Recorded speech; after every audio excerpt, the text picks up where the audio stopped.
वक्त की नज़ाकत को देखते हुए हम थोड़ा थोड़ा ही पढ़ा रहे हैं, ज्यादा जो है चीजों को बड़ा चढ़ा के नहीं बता रहे हैं। जो एग्जाम पॉइंट ऑफ व्यू से लगता है कि हाँ ये जरूरी है, उसी को बता रहे हैं। ठीक है, चलिए तो शुरू करते हैं। आज जो है हम कल जो है हमने वो डीपीएसपी देखे थे, तो डीपीएसपी सबके समझ में आ गए थे? आप लोग बताइए जरा।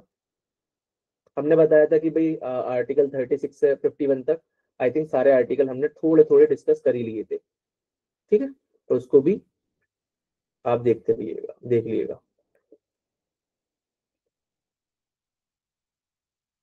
चलिए शुरू करें। चलिए, तो कल हमने ये आर्टिकल यहाँ तक देखे थे, आपका 51 तक देखा था कि वह DPSP directive principle state policy.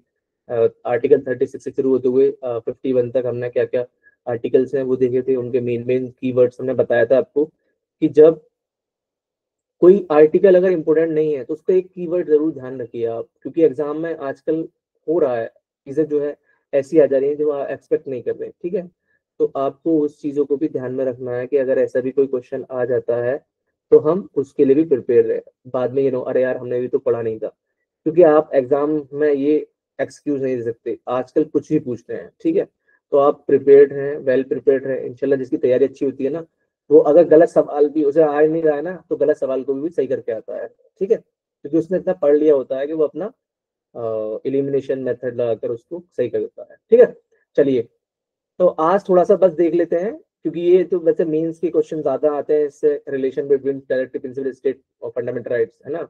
कि डायरेक्टिव प्रिंसिपल स्टेट पॉलिसी और फंडामेंटल राइट्स के क्या रिलेशन है, ठीक है, क्या कौन किसको ओवरराइड कर सकता है, इन case of conflict who will prevail.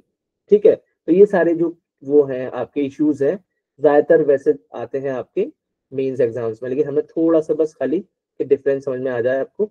ठीक है, तो हमने बताया था पहले ही, हम डिस्कस कर चुके हैं कि डायरेक्टिव प्रिंसिपल स्टेट पॉलिसी क्या होते हैं। They are non justiciable in nature. ठीक है, वो नॉन जस्टिशिएबल है, they can not be enforce in the court of law. ठीक है, तो ये कोर्ट ऑफ लॉ में इन्फोर्स नहीं किया जा सकते हैं, इसलिए ये नॉन जस्टिशिएबल है। ठीक है, दूसरा हमने बताया था कि whereas fundamental rights are justiciable and they can be enforced in the court of law. ठीक है, और ये जो है अगर इनका वायलेशन होता है तो courts are bound to stuck down that law and declare that law as ultra vires. ठीक है, अल्ट्रा वायरस कर सकते हैं, उसको वॉइड करा दे सकते हैं। ठीक है, तो पहला तो ये डिफरेंस हो गया। क्या डिफरेंस हो गया? जस्टिशिएबिलिटी और नॉन जस्टिशिएबिलिटी के ऊपर एक आप कीवर्ड्स इन पे ध्यान भी रख सकते हैं। दूसरा क्या है कि डायरेक्टिव प्रिंसिपल स्टेट पॉलिसी क्या है, एक तरीके से पॉजिटिव कमांड्स है, ये इंस्ट्रूमेंट ऑफ इंस्ट्रक्शन है, इंस्ट्रक्शन देते हैं। शुरू में है ना डायरेक्टिव, डायरेक्टिव्स है ये। ठीक है, डायरेक्टिव्स हैं ये। ठीक है, तो ये क्या है, एक तरीके से डायरेक्टिव्स हैं, यानी कि पॉजिटिव कमांड्स हैं जो कि स्टेट को प्रमोट करने के लिए, स्टेट प्रमोट करे वेलफेयर स्टेट को। ठीक है, वेयर एज फंडामेंटल राइट्स क्या है, एक लिमिटेशन है upon the state actions. State कोई एक्शन ले रहा है तो हमेशा ही ध्यान रखेगा कि फंडामेंटल राइट्स को अब्रिज न करे, वो टेक अवे न करे फंडामेंटल राइट्स, किसी फंडामेंटल राइट्स को जो पार्ट थर्ड में मेंशन किया हुआ है उसको जो है वायलेट न करे, उसको जो है इन्फ्रिंज न करे। ठीक है, कोई फंडामेंटल राइट है। तो एक तरीके से क्या है, ये नेगेटिव इंजंक्शंस है। वो क्या है, directive principle state policy positive commands है, whereas fundamental rights are limitation upon the state actions. एक तरीके से क्या नेगेटिव इंजंक्शंस है। तीसरा जो बताया कि फंडामेंटल राइट्स जो है वो आपका फंडामेंटल राइट्स को हम जैसे डायरेक्टिव प्रिंसिपल स्टेट पॉलिसी को हमने बता रहे थे, जब हम आर्टिकल 46 के बारे में जिक्र कर रहे तो हमने बताया था कि भाई ईडब्ल्यूएस का रिजर्वेशन यहाँ से लाए, तो ऐसे जो है आपका वहां से इन्वोक करते हैं कि आर्टिकल 46 को इन्वोक किया पार्लियामेंट ने, तो इसी तरीके से डायरेक्टिव प्रिंसिपल स्टेट पॉलिसी को जब भी अप्लाई किया जाएगा तो एक लॉ बनाया जाएगा। ठीक है, एक लॉ बनाया जाएगा। ठीक है, जैसे आपका लिविंग वेजेस के बाद में बात की, तो वहीं से ही लिविंग वेजेस को उठाते हुए वो मिनिमम वेजेस एक्ट लाए, जबकि मिनिमम वेजेस और लिविंग वेजेस अलग अलग है। ठीक है, बट वहीं से इंस्पायर हुए हैं वो। ठीक है, तो इसको भी आप ध्यान में रखिएगा, फंडामेंटल राइट्स के केस में ऐसा नहीं है। Directive directive principle state policy के लिए आप क्या करेंगे कि भाई जो पार्लियामेंट होता है वो क्या करेगा, लेजिस्लेशन लाएगा, एक स्टैट्यूट बनाएगा उनको इम्प्लीमेंट कराने के लिए। ठीक है, क्योंकि it depends on the economic capacity of a state, state की इकोनॉमिक कैपेसिटी पे वो डिपेंड करता है। चौथा डिफरेंस देख सकते हैं आप कि the court can't declare as void any law which is otherwise valid on the ground that it contravenes any of the directive principles of state policy। अगर कोर्ट किसी भी एक्ट को डिक्लेयर वॉइड नहीं करा दे सकता अगर वो कॉन्ट्रवीन कर रहा है या वॉयलेट कर रहा है डायरेक्टिव प्रिंसिपल स्टेट पॉलिसी को, ठीक है।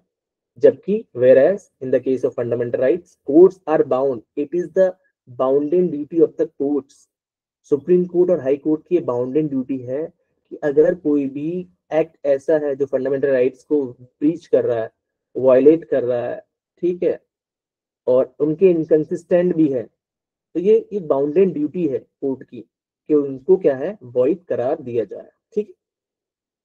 चलिए, तो ये 4 डिफरेंसेस आपको समझ में आया। पहला नॉन जस्टिशिएबिलिटी और जस्टिशिएबिलिटी का, दूसरा पॉजिटिव और नेगेटिव कमांड्स, तीसरा इम्प्लीमेंटेशन बाय लेजिस्लेशन, चौथा वॉइड डिक्लेयर किया जाएगा अगर कॉन्ट्रवीन करते हैं इन case of fundamental right, void declare नहीं किया जाएगा इन केस ऑफ डीपीएसपी। बहुत सिंपल सी लैंग्वेज में है, आपको बता दिया कि भाई ये 4 चीजें ध्यान रखना, जस्टिशिएबिलिटी, नॉन जस्टिशिएबिलिटी, दूसरा पॉजिटिव कमांड्स, नेगेटिव जो है आपके इंजंक्शंस के बारे में बात हुई, तीसरा बात की कि भाई आपका जो है ये क्या कह सकते हैं, आपका ये इम्प्लीमेंट किया जाएगा लेजिस्लेशन के द्वारा, और जबकि ये क्या किया जाएगा, इसको वॉइड करार दे दिया जाएगा अगर फंडामेंटल राइट से ब्रीच करता है, वायलेट करता है। Whereas directive principle state policy में ऐसा नहीं है, अगर उसको ब्रीच भी कर रहा है तब भी वैलिड माना जाएगा, ठीक। अच्छा, the place the directive principle occupy in the constitution vis-a-vis the fundamental rights has been a subject matter of controversy। हमने पहले ही बताया कि ये ज्यादातर जो है ना, एक तरीके से केस ये ज्यादातर पूछा जाता है मेंस के एग्जाम्स में। ज्यादातर अभी के जो आपके एग्जाम्स होने हैं वो आपके एमसीक्यू नेचर जो है एग्जाम का, वो एमसीक्यू है, ठीक है, मल्टीपल चॉइस क्वेश्चंस पूछे जा रहे हैं, तो आपका यहाँ पर ज्यादा इन सब चीजों पर ना ध्यान खर्च करते हुए, क्योंकि ये कंट्रोवर्सी है, उसमें एक बहुत लीगल डिबेट रही है कि कौन, और वो लीगल डिबेट कैसी है, वो आपका बेस्ड है आपके कॉन्स्टिट्यूशनल केसेस पर, ठीक है। एक एक करके थोड़ा थोड़ा देख लेते हैं क्या क्या है।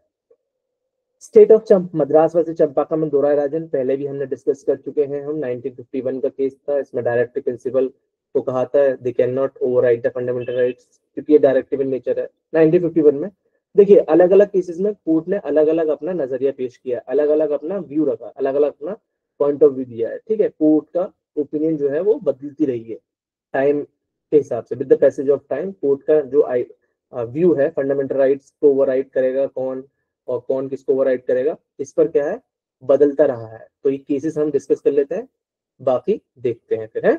स्टेट ऑफ मद्रास में से चंपाकम दोहराया राजा 1951 का केस था। इसमें कहा डायरेक्टिव प्रिंसिपल जो है वो ओवरराइड नहीं कर सकते फंडामेंटल राइट को। इसके बाद दूसरा केस आया री केरला एजुकेशन बिल 1957 का। इसमें कहा कि कोर्ट जो है वो फंडामेंटल राइट्स को इग्नोर नहीं कर सकते। पहला कहा कि डायरेक्टिव प्रिंसिपल ओवरराइड नहीं करेंगे फंडामेंटल राइट्स को, फिर थोड़ा सा क्या है, हल्का सा इसको कोर्ट ने री केरला एजुकेशन बिल में थोड़ा सा इसको मॉडिफाई किया, कहा कि फंडामेंटल राइट्स तो देखो हैं, बट आप ये नहीं है कि डायरेक्टिव प्रिंसिपल स्टेट पॉलिसी को इग्नोर करोगे, ठीक है। यहाँ पर इसकी बात की। तीसरा केस आया केशवानंद भारती, इसमें कहा कि भाई ये एक दूसरे को ना सप्लीमेंट करते हैं, fundamental rights and directive principle state policy supplement one another, ठीक है। 1973 बहुत बार मैं बता चुका हूँ इसकी डेट, आप डेट्स से जरूर जो है इसका ध्यान रखें, डेट्स का बहुत जरूरी होती है डेट्स, क्योंकि आपके एग्जाम्स में आजकल जो क्रोनोलॉजिकल ऑर्डर आ रहा है और ये सब चीजें नई नई चीजें जो आ रही है ना, आपका एग्जाम जो टफ आपको लगता है यार, अरे यार ये तो पढ़ा है लेकिन कर नहीं पा रहे हैं, तो जो पढ़ तो ले रहे हैं कि कर नहीं पा रहे हैं, वो आप इसलिए नहीं कर पा रहे हैं क्योंकि आप और ज्यादा थोरो पढ़ने की जरूरत है आपको, ठीक है। तो 1973 इसका 24 अप्रैल, सचिन तेंदुलकर जिस दिन पैदा हुए थे ना, केशवानंद भारती केस उसी दिन का है, ठीक है। इसको भी एक ध्यान रखने का तरीका है। चलिए, Minerva mills versus Union of India 1980 का केस है, ये बहुत अच्छा केस है। देखिए Minerva mills versus Union of India के केस को आप जरूर ध्यान रखिए, क्योंकि इस केस में बेसिकली फंडामेंटल राइट्स और डायरेक्टिव प्रिंसिपल स्टेट पॉलिसी को किस तरीके से हम इंटरप्रेट करें, कोर्ट किस तरीके से इंटरप्रेट करें, क्या इसका स्कोप है, क्या वो है, इसमें ज्यादातर डिस्कस किया था, थोरली इसमें डिस्कस किया बेसिकली। तो इसमें ध्यान रखिए कि एक हार्मोनियस कंस्ट्रक्शन का डॉक्ट्रिन दिया कि दोनों जो है हार्मनी रखी जाएगी दोनों को, ऐसा नहीं है कोई किससे आगे है कोई किस ऊपर है, नहीं, क्या है इसमें कहा कि भाई ये हम हार्मोनियस कंस्ट्रक्शन करेंगे, ठीक है। चलिए, फिर आपका क्या है, और भी केस आए, बाकी आपका बस Air India studies authority corporation versus United Labour Union का केस देख लीजिए आप। इसमें ये कहा था कि भाई Supreme Court has held that directive principle now stand at par with fundamental rights. तो हम देख रहे हैं कि भाई जैसे ऐसे 1951 में कोर्ट का स्टैंड ये था चंपाकम दोहराया राजन वर्सेस स्टेट ऑफ मैड्रास में कि भाई फंडामेंटल राइट्स जो है वी कैन नॉट ओवरराइड, है ना, फंडामेंटल राइट्स को ओवरराइड नहीं कर सकते डायरेक्टली प्रिंसिपल स्टेट पॉलिसी। फिर केरला एजुकेशन बिल में कहा कि नहीं नहीं आप इग्नोर नहीं करेंगे, ठीक है। फिर आपका और केस आया, केशवानंदा भारती केस आया, कहा कि भाई सप्लीमेंट करते हैं एक दूसरे को। फिर आपका केस आया मिनरल मिल्स 1980 का केस, उसमें कहा कि भाई देखिए हार्मोनियस कंस्ट्रक्शन करिए, दोनों का ऐसा नहीं है हम किसी को ना इग्नोर कर रहे हैं, दोनों को सप्लीमेंट भी कर रहे हैं और एक हार्मोनियस कंस्ट्रक्शन करके हम इसको आगे बढ़ाएंगे, ठीक है। इसके बाद आप देख लीजिए कि और भी बहुत सारे ओपिनियंस हैं, लेकिन आप सिर्फ अभी ये ध्यान रखिए कि लास्ट का केस जो है एयर इंडिया स्टडी कॉर्पोरेशन, और भी केस लो आए हैं जिसके साथ में सुप्रीम कोर्ट ने कहा कि डायरेक्टिव प्रिंसिपल स्टेट पॉलिसी क्या है, वो उसकी जो उनका जो स्टैंड है वो कहाँ पे स्टैंड करते हैं, वो at par with fundamental right, equal footings पे आ गए हैं आजकल खासकर। क्योंकि आपने देखा, हमने देखा था इसके बाद में आपका 21A को क्या कर दिया गया, जो वहां से 45 में था पहले, उसको क्या कर दिया गया, एक फंडामेंटल राइट्स में कन्वर्ट कर दिया 21A में। तो आप देख रहे हैं कि अब ये कोई इन दोनों के बीच में कोई कंफ्लिक्ट नहीं है। इस तरीके से हम कंक्लूजन में क्या कह सकते हैं कि there is no conflict between the two, कोई कंफ्लिक्ट नहीं है और कोई डिसहार्मनी नहीं है। वही बात जो केशवानंदा भारती में कही गई थी कि भाई दे सप्लीमेंट ईच अदर, दोनों सप्लीमेंट करते हैं ईच अदर को, एक दूसरे को सप्लीमेंट करते हैं, क्योंकि दोनों का जो गोल है ना वो मोर और लेस सेम है, ठीक है। सेम गोल पर जो है वो एक तरीके से वेलफेयर स्टेट की बात करते हैं, ठीक है। तो इसी को बेसिकली बहुत अच्छे से डिस्क्राइब किया ग्रेनविले ऑस्टिन ने। तो इसको ध्यान रखना, कई बार पूछ लेता है कि कंशाइंस ऑफ आवर कॉन्स्टिट्यूशन क्या है। हमने बताया था सोल के बारे में बताया था कि भाई जो आर्टिकल 32 है वो क्या है, सोल है, ठीक है, कॉन्स्टिट्यूशन की। लेकिन यहाँ पर क्या कंशाइंस के बारे में बात कर रहे थे, तो डॉक्टर भीमराव अम्बेडकर ने कहा था, यहाँ पर ग्रेनविले ऑस्टिन ने कहा है, ठीक है। तो ये समझ में आया आपको फंडामेंटल राइट्स और डीपीएसपी का समझ में आया, कोई क्वेश्चन तो नहीं है इनके रिगार्डिंग। फिर आगे डीपी आपका फंडामेंटल ड्यूटीज पे बढ़ा जाए, ठीक है, बढ़ा जाए आगे। चलिए ठीक है। सर जी जी। सर एक बार मिनरवा मिल्स केस बता दीजिए सर, डिस्कनेक्ट हो गया। अच्छा, मिनरल मिल्स में असल में क्या हुआ था, जैसे हमने देखा था कि भाई केशवानंदा भारती केस में क्या कह दिया गया था कि भाई ये सप्लीमेंट करते हैं ईच अदर को, केशवानंदा भारती में ये ओपिनियन है, क्योंकि केशवानंदा भारती कुछ और चीजों डील कर रहा था, लेकिन कहीं ना कहीं फंडामेंटल राइट्स और दोनों डीपीएसपी कहीं ना कहीं वो ऐसा लगता है कि कंफ्लिक्ट में है दोनों। तो इसी को क्या बात कही मिनरल मिल्स जो 1980 का केस है, उसमें ये कहा कि भाई ये हार्मोनियस कंस्ट्रक्शन करेंगे हम लोग, है ना। कोर्ट ने ये कहा कि भाई दोनों हार्मनी में है, ऐसा नहीं है कि भाई इनमें कोई कंफ्लिक्ट है, इनमें कोई वो है, नहीं। इनका बेसिकली जो आइडिया है वो क्या, एक दूसरे को सप्लीमेंट भी करना है और क्या करना है, एक दूसरे की हेल्प करनी है कि कैसे वेलफेयर स्टेट हो जाए। क्योंकि directive principle state policy positive obligation है स्टेट के ऊपर, ऐसा नहीं है कि आप इनको फोर्स इन्फोर्स करा सकते हो कोर्ट में, लेकिन लेकिन आप इनको इग्नोर भी नहीं कर सकते। आप इनको ऐसा नहीं है कि आप ये कहते हैं कि भाई नहीं इनको से कोई मतलब ही नहीं है। क्यों, क्योंकि हमने शुरू में जब हम डीपीएससी पढ़ लेते तो हमने शुरू में ये बात आपको बताई थी कि डायरेक्टिव प्रिंसिपल स्टेट पॉलिसी क्या है, फंडामेंटल गवर्नेंस है, दो दे आर नॉन जस्टिशिएबल।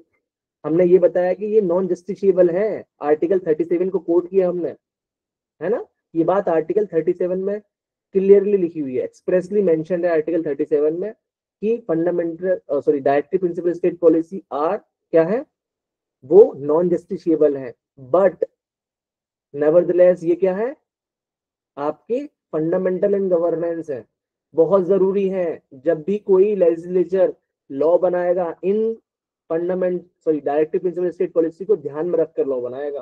फिर हमने एक ग्लेरिंग एग्जांपल दिया कि भाई जैसे ईडब्ल्यूएस का रिजर्वेशन आया था इकोनॉमी वीकर सेक्शन का, तो उनको जो रिजर्वेशन के लिए बेसिस जो चाहिए था ना, लेजिस्लेचर ने क्या किया कि आर्टिकल 46 को इन्वोक किया और कहा कि भाई ये बात करता है आर्टिकल 46 क्या, इकोनॉमिक जो वीकर सेक्शन जो है उनके इकोनॉमिक और एजुकेशनल इंटरेस्ट के बारे में बात करता है, इसीलिए उसके तहत 103rd अमेंडमेंट लाया गया। और 103rd अमेंडमेंट क्या करता है, ईडब्ल्यूएस को 10% रिजर्वेशन देता है, 2019 में ये लाया गया था, ठीक है।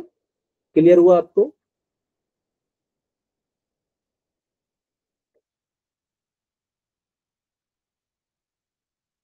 चलिए कोई भी बात हो पूछ लिया करिए आप, ठीक है। चलिए फंडामेंटल ड्यूटीज, अच्छा अभी तक हम पढ़ लेते हैं फंडामेंटल राइट्स, अब हम पढ़ रहे हैं फंडामेंटल ड्यूटीज। इससे पहले हमने डीपीएसपी पढ़ा, ठीक है। हमने दोनों के अंदर रिलेशन भी देखा क्या क्या है। अब हम थोड़ा सा फंडामेंटल राइट्स और फंडामेंटल ड्यूटीज के बारे में थोड़ा थोड़ा देख लेते हैं। देखिए, जब भी आप जुरिस्प्रूडेंस की क्लास लेते होंगे या अपने जुरिस्प्रूडेंस को जब भी पढ़ेंगे, हर चीज का ना कोई बेसिस होता है। ऐसे ही आपका राइट्स का बेसिस क्या है ना, आपके पास राइट है तो किसी की ड्यूटी है नहीं है। जब हमने फंडामेंटल राइट्स का चैप्टर पढ़ा था, जब हम फंडामेंटल राइट्स का पार्ट पढ़ लेते 12 to 35 जब हम पढ़ लेते, तो हमने ये बात आपको बताई थी कि है एक तरीके से ऑब्लिगेशन है, स्टेट के ऊपर एक चेक है कि भाई स्टेट इससे आगे नहीं बढ़ेगा। फ्रीडम है, कर्टेल नहीं करेगा। बोलने का अधिकार है, रोकेगा नहीं जब तक कि रीजनेबल रेस्ट्रिक्शन में नहीं आया, है ना। तो इक्वलिटी का अधिकार है, डिस्क्रिमिनेट नहीं करेगा। पब्लिक एम्प्लॉयमेंट में भी डिस्क्रिमिनेट नहीं करेगा। अनटचेबिलिटी नहीं होगी। ठीक है, ये सारी चीजें जो फ्रीडम ऑफ रिलीजन है, फिर आपका ये जितने भी राइट्स हैं, उनको क्या है, जब किसी का राइट होता है तो एक कोरिलेटिव ड्यूटी भी होती है दूसरे की। हो सकता है वो स्टेट की ड्यूटी हो सकता है वो किसी इंडिविजुअल की ड्यूटी हो। फॉर एग्जाम्पल, जब हम देख रहे थे कि भाई अब आर्टिकल 17 है, तो आर्टिकल 17 बेसिकली क्या बात करता है कि अनटचेबिलिटी को प्रोहिबिट कर दिया। तो ये क्या है, अब ये सबकी ड्यूटी होगी कि भाई अनटचेबिलिटी नहीं करेंगे आप, है नहीं। आप अब ये नहीं करेंगे भाई, नहीं नहीं आप किसी को वो करें कि भाई आप छोटी जात से हो, छोटी कास्ट से हो जो, है ना। तो आप ये चीजें नहीं करेंगे, आप किसी को डिमीन नहीं करेंगे, किसी को आप जो है इंफीरियरिटी कॉम्प्लेक्स का उसको शिकार नहीं बनाएंगे, उसको ये नहीं एहसास दिलाएंगे कि आप एहसास कमतरी का शिकार हो, है ना। तो ये क्या है, कुछ लॉज ऐसे बनाए, फिर हमने बताया था कि भाई वो जो 1955 का लॉ बताया था, ठीक है ना। तो ये सब चीजें जो है क्या है, जब कभी भी राइट होता है किसी का तो किसी न किसी की ड्यूटी होती है, चाहे हो सकता है वो स्टेट की ड्यूटी हो। फंडामेंटल राइट्स के केस में क्या है, स्टेट की ड्यूटी है कि भाई स्टेट जो है ना वो डिस्क्रिमिनेट नहीं करेगा सिटीजन के बीच में। स्टेट जो है ना वो सबको इक्वल देखेगा। स्टेट जो है वो सिटीजन को पब्लिक एम्प्लॉयमेंट में डिस्क्रिमिनेट नहीं करेगा on the basis of religion, race, caste, sex. ठीक है, तो ये सब चीजें ये है बेसिकली। क्या है, जुरिस्प्रूडेंशियल एस्पेक्ट है कि भाई जब आपके पास किसी के पास राइट्स है तो ड्यूटीज होगी। क्यों? क्योंकि राइट्स और ड्यूटीज क्या है, आपने पढ़ा भी होगा कि they are correlative and inseparable. ठीक है, तो इसका मतलब क्या है कि भाई अगर आपको इंडियन कॉन्स्टिट्यूशन राइट्स दे रहा है तो आपको ये भी ध्यान रखना चाहिए कि there are certain duties, there are certain duties जो आपको एक तरीके से बेसिक नॉर्म्स हैं, उन ड्यूटीज को क्या है, आपको किस तरीके से आपको रहना है एक कंट्री में, एक सिविलाइज नेशन में, तो उसको एक ड्यूटीज दे दिए इंडिया में कि भाई आपको ये ड्यूटीज परफॉर्म करनी है। और बता दिया कि क्योंकि आपको राइट तो दे रखे हैं हमने, तो आप ये ड्यूटीज हैं, कुछ कुछ ड्यूटीज हैं, इन ड्यूटीज को भी आप जरूर ध्यान रखिएगा। तो बेसिकली क्या है कि भाई जब राइट होता है तो एक ड्यूटी भी कोरिलेटिव होती है उससे। इसी तरीके से क्या है कि भाई क्यों, क्योंकि जब आपको राइट्स मिले हुए हैं तो किसी ना किसी की तो ड्यूटी होगी, है नहीं है। अगर किसी के पास राइट है, राइट टू होल्ड प्रॉपर्टी, तो ये दूसरे के पास अब ये ड्यूटी होगी कि भाई उसकी प्रॉपर्टी को ट्रेसपास नहीं करेगा, वो उसकी प्रॉपर्टी को उसको डिस्पोजेस नहीं करेगा उसकी प्रॉपर्टी से, है ना। तो इसी तरीके से क्या है, कुछ ड्यूटीज है कि भाई आप वायलेंस नहीं करोगे, बचोगे वायलेंस से। तो ये आप देखेंगे हम क्या क्या ड्यूटीज है उनको, ये सारी ड्यूटीज देखेंगे। ठीक है, चलिए। तो बेसिकली क्या है, ये फंडामेंटल राइट्स के साथ साथ ये एक रिक्वायर करता है हमारा ये कॉन्स्टिट्यूशन। ये कहता है कि भाई आप सर्टेन बेसिक नॉर्म्स को ऑब्जर्व करिए, है ना, क्योंकि डेमोक्रेटिक कंडक्ट एंड बिहेवियर के लिए बहुत जरूरी है फंडामेंटल ड्यूटीज। हमने फंडामेंटल ड्यूटीज को बताया कि ये 51A में जो है इंसर्ट की गई थी बाय 42nd अमेंडमेंट 1976, है ना। 42वां जो अमेंडमेंट हुआ था उसके तहत जो है कॉन्स्टिट्यूशनल अमेंडमेंट, है ना, संशोधन जो हुआ था उसको 1976 में इसको ऐड किया गया था। इसमें पार्ट 4A बनाया गया जिसको 50 आर्टिकल 51A के तहत उसमें फंडामेंटल ड्यूटीज ऐड की गई। कमेटी अगर पूछने के लिए कभी आ जाए तो ध्यान रखना, पहले भी हम इसको जिक्र कर चुके हैं, स्वर्ण सिंह कमेटी। ठीक है, स्वर्ण सिंह कमेटी की रिकमेंडेशन पर ये क्या की गई थी, ऐड की गई थी। पहले ओरिजिनली क्या थी, 10 ड्यूटीज थी, देयर वर ओरिजिनली 10 ड्यूटीज। ठीक है, लेकिन अब क्या है, नाउ देयर आर 11 ड्यूटीज। ठीक है, अब क्या है, 11 ड्यूटीज है, क्योंकि 86 कॉन्स्टिट्यूशनल अमेंडमेंट 2002 जो कि हमने पहले भी इसका जिक्र कर चुके हैं हम, उसके तहत क्या है, एक और ड्यूटी को बढ़ा दिया गया। गार्जियन और पेरेंट की अब ड्यूटी है कि वो अपने बच्चे को क्या करेंगे, ये 11 ड्यूटी ये है कि भाई जो गार्जियन है, पेरेंट है, उनकी ये अब उनके ऊपर ड्यूटी है कि वो अपॉर्चुनिटी प्रोवाइड करें एजुकेशन के लिए अपने बच्चे के लिए, या फिर वो वार्ड जो है जिसके आप गार्जियन हैं किसी एज तक 6 ईयर्स से 14 ईयर्स ऑफ एज। ठीक है, तो इसको ध्यान रखना। 11th ड्यूटी जो है ये ऐड की गई है। क्या क्या है ड्यूटीज? देखिए, आप जो फंडामेंटल ड्यूटीज हैं इनको ध्यान रख लीजिए, क्योंकि 11 है। अभी आप एग्जाम दे रहे हैं एलएलएम का, एलएलएम में भी पूछ ली जाती हैं। ठीक है, इनको ध्यान रखिएगा। जब आप जुडिशरी का एग्जाम दें या और कभी भी ध्यान रखें, आप कभी कोई एग्जाम देंगे तो उसमें आपका जिक्र ये जरूर आ ही जाएगा। तो 11 है, ज्यादा नहीं है, आप इनको याद भी रख सकते हैं, है ना? तो याद रखिएगा, 1 बाय 1 याद रखने की कोशिश करिएगा। चलिए शुरू करते हैं। तो पहले हमने बताया कि कितनी फंडामेंटल ड्यूटीज है। पहले जो थी 10 थी। ठीक है, 10 फंडामेंटल ड्यूटीज थी ओरिजिनली जब कॉन्स्टिट्यूशन बनाया। 10 ड्यूटी फंडामेंटल ड्यूटीज, अब कितनी है? 11। एक कब से ऐड हुई है? वो 86 कॉन्स्टिट्यूशन अमेंडमेंट 2002 से। चलिए पहला क्या है? तो 51A का जो फर्स्ट ड्यूटी है, फंडामेंटल ड्यूटी, वो क्या है? To abide by the constitution and respect its ideals and institution. तो इसको आप ए को क्या रहता है? अबाइड बाय द कॉन्स्टिट्यूशन, या आई मतलब 1 को ले लीजिए इसकी। यानी कि क्या करना है आपको? आप कॉन्स्टिट्यूशन से अवॉइड करेंगे, जो कॉन्स्टिट्यूशन कह रहा है उसको मानेंगे, उस और रेस्पेक्ट करेंगे किसके? आइडियल्स की और उसके इंस्टीट्यूशंस की। ठीक है, जो जो कॉन्स्टिट्यूशन में इंस्टीट्यूशंस हैं उन, और जो जो आइडियल्स दे रखे हैं उनकी क्या है? आप रेस्पेक्ट भी करेंगे। और क्या करेंगे?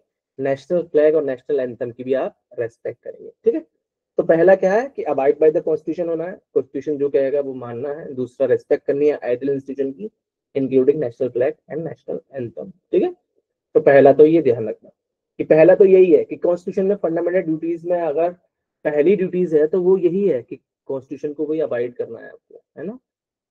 You are bound to follow the constitution. आप जो है कॉन्स्टिट्यूशन को जरूर फॉलो करेंगे। आप ऐसा नहीं है कि कॉन्स्टिट्यूशन के विपरीत जाएंगे, है नहीं, है ना? असंवैधानिक कोई भी काम नहीं करना है, संविधान के अनुसार करना है जो भी करना है। दूसरी ड्यूटी क्या है?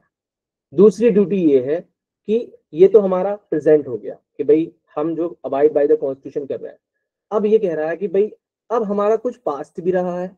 बी में क्या कह रहा है कि हमारा कुछ पास्ट भी रहा है। क्या पास्ट रहा है?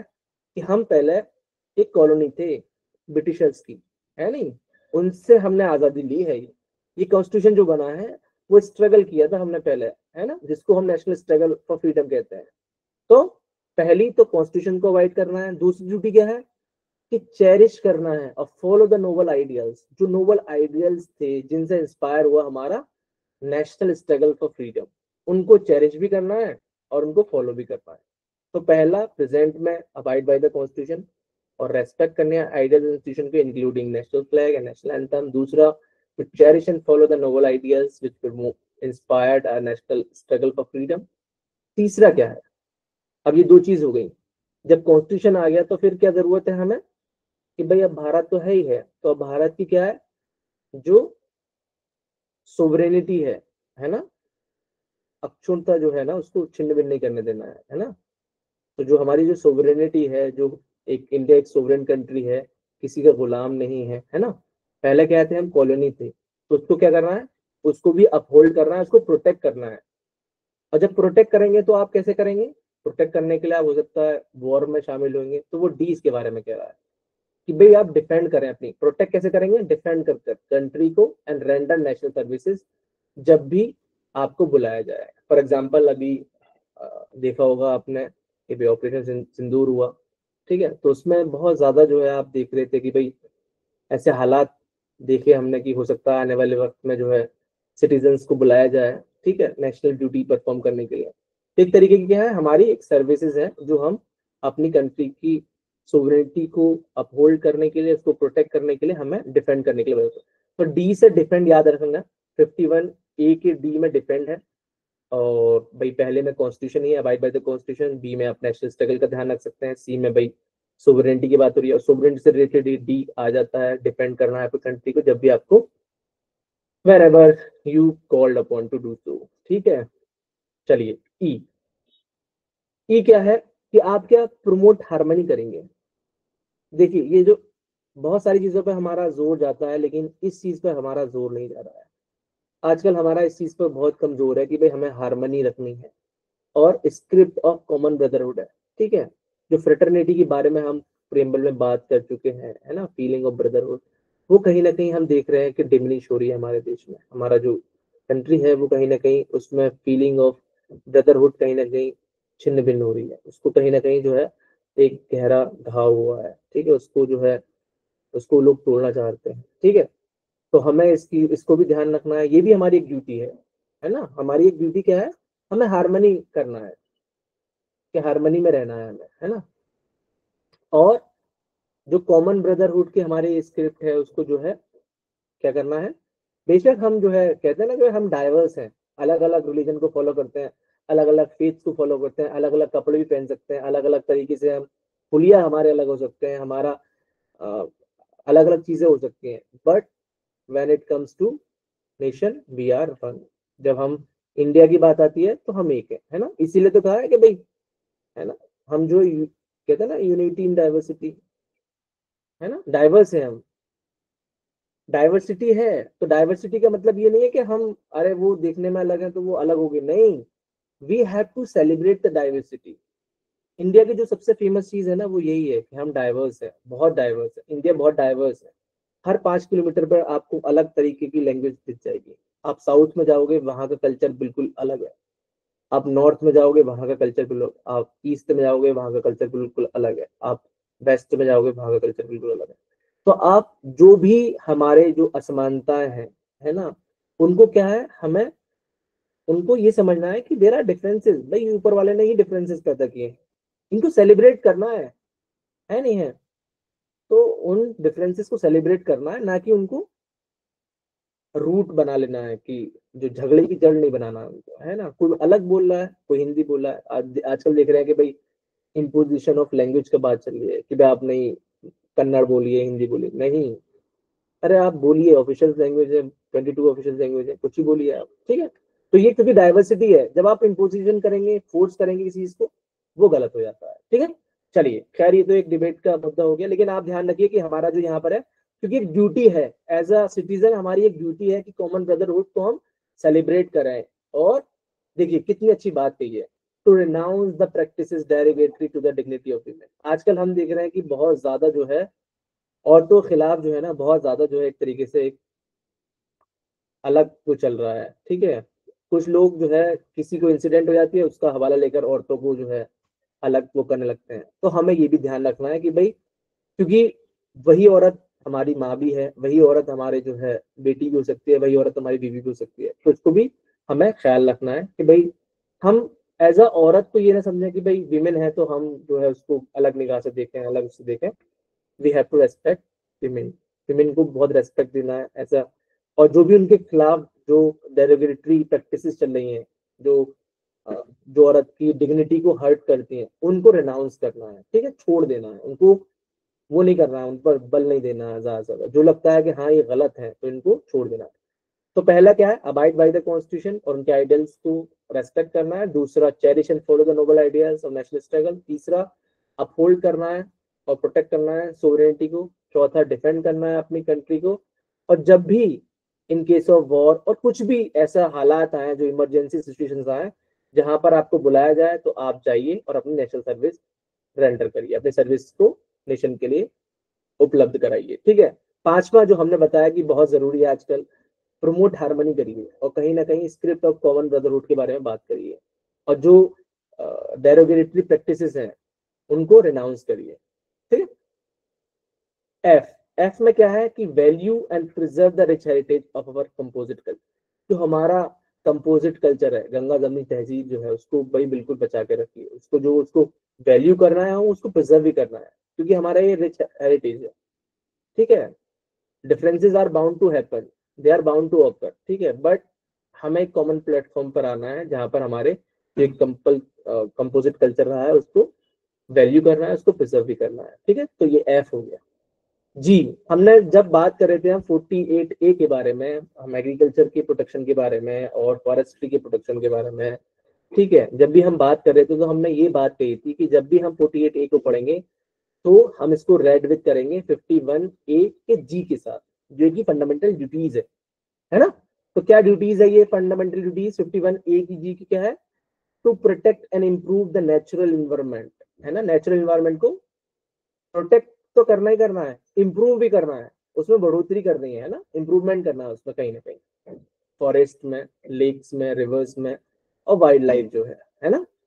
And to have compassion to living creature, जितनी भी लिविंग क्रिएचर्स हैं उनके कंपैशन, उनको उनको जो है कंपैशन से वो करना है, कंपैशन रखना है उसके, उनको उनके सामने, ठीक है।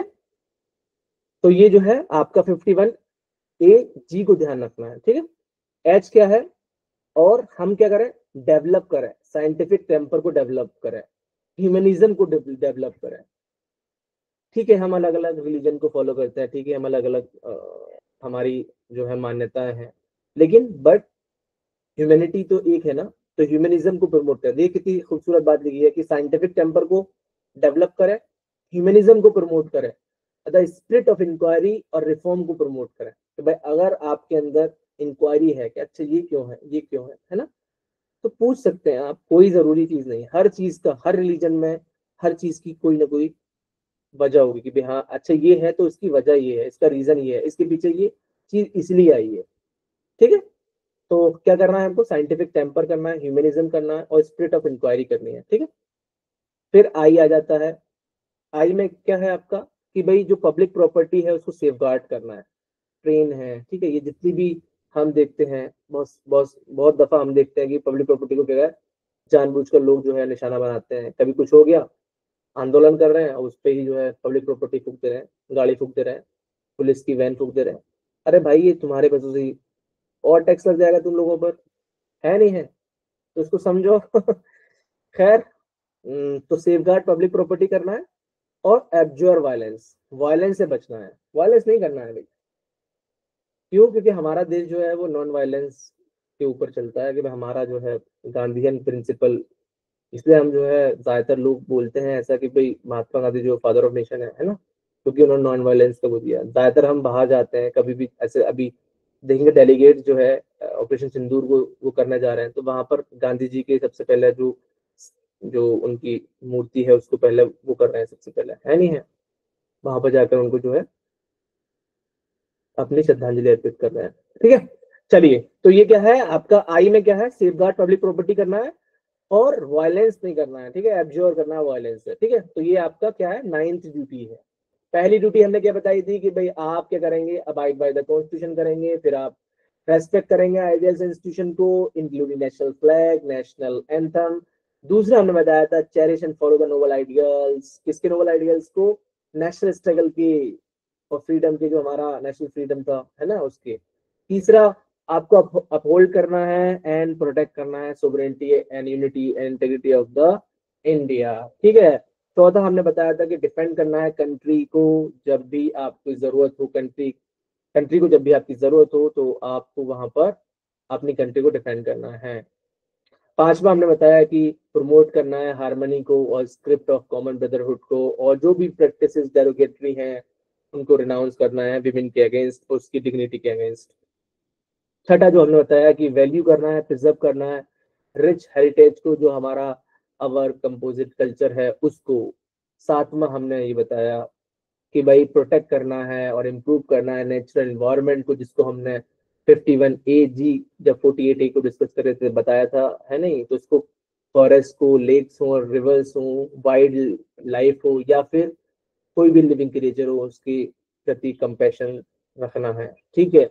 एच कि भाई हमें साइंटिफिक टेम्पर को डेवलप करना है, और हमें क्या ह्यूमनिज्म, है ना, मानवता पर ध्यान देना है, और द स्पिरिट ऑफ इंक्वायरी को जीवित रखना है, और रिफॉर्म के लिए तत्पर रहना है। आई 9th जो ड्यूटीज है कि भाई सेफ गार्ड करना है पब्लिक प्रॉपर्टी को, और वायलेंस से एब्जॉर्ब करना है, ठीक है। चलिए, 10वीं ड्यूटी क्या है कि strive towards excellence in all spheres of individual and collective activity so that the nation constantly rise to higher levels of individual and achievement।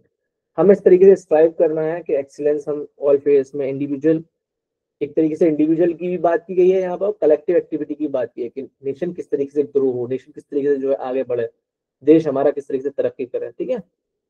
तो ये भी 10वीं ड्यूटी हमें ध्यान रखनी है, जो कि जे में है।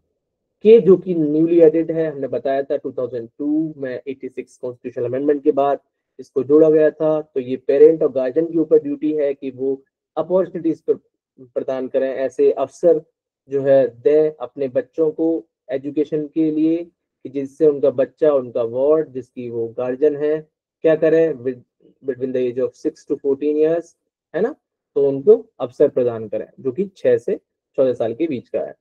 तो ध्यान रखें आप, 11 फंडामेंटल ड्यूटीज हैं, क्या क्या है। पहला, अबाइड बाय द कॉन्स्टिट्यूशन है और रेस्पेक्ट करना है आइडियल इंस्टीट्यूशन को, नेशनल फ्लैग और नेशनल एंथम की। दूसरा, चेरिश करना है नोबल आइडियाज को, फॉलो भी करना है जो हम इंस्पायर हुए हैं हमारे नेशनल स्ट्रगल से, फ्रीडम की से। तीसरा क्या है, हमें अपहोल्ड भी करना है और प्रोटेक्ट करना है सोवरेनिटी को। चौथा, हमें अपनी कंट्री को डिफेंड करना है इन केस ऑफ एनी इमरजेंसी और वॉर, ठीक है, जो भी हो। ई में क्या है, हमको प्रमोट करना है हार्मनी को और स्क्रिप्ट ऑफ कॉमन ब्रदरहुड को, और जो भी प्रैक्टिसेस डेरोगेटरी हैं उनको रिनाउंस करना है, जो जो औरतों के सम्मान में जो है दखल अंदाजी करती हैं, जो भी औरतों के सम्मान में डेरोगेटरी है, गलत है मतलब। एफ एफ में क्या है कि हमें वैल्यू करना है, प्रिजर्व करना है रिच हेरिटेज को और कंपोजिट कल्चर को। जी में हमने पहले ही बताया था, जी क्या है, बहुत इंपॉर्टेंट है, इसको जरूर ध्यान रखना। Protect and improve the natural environment including forest. H क्या है आपका, scientific temper, humanism, spirit of inquiry and reform.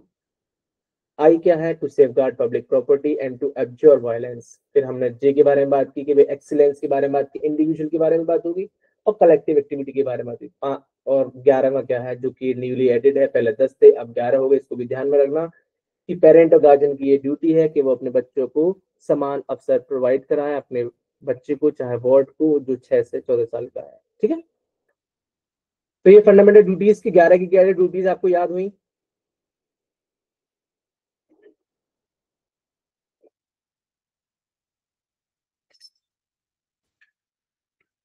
जी, बस एक आप ही को याद हुई है क्या, और किसी को याद नहीं हुई? समझ में आया नहीं आया ये?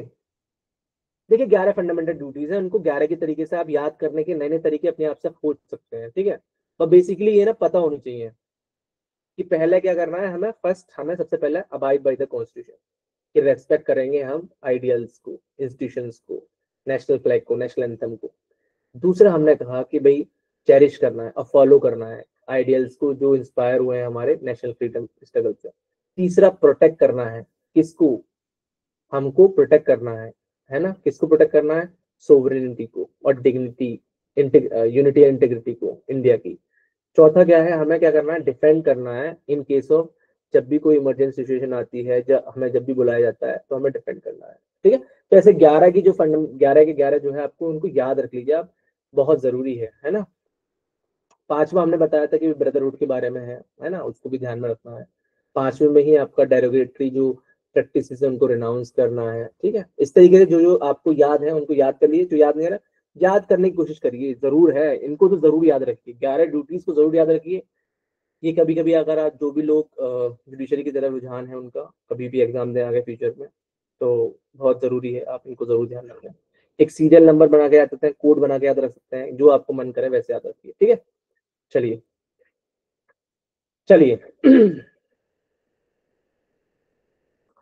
तो लीगल प्रोविजंस जो हमने बताया था, देखिए डायरेक्ट अब आप ये कहेंगे कि भाई क्या फंडामेंटल ड्यूटीज भी क्या इन्फोर्सेबल है, क्या हम कोर्ट में जा सकते हैं, किसी कोई आदमी अगर फंडामेंटल ड्यूटीज नहीं कर रहा तो हम क्या कोर्ट में जाकर उसको खिलाफ कुछ कर सकते हैं?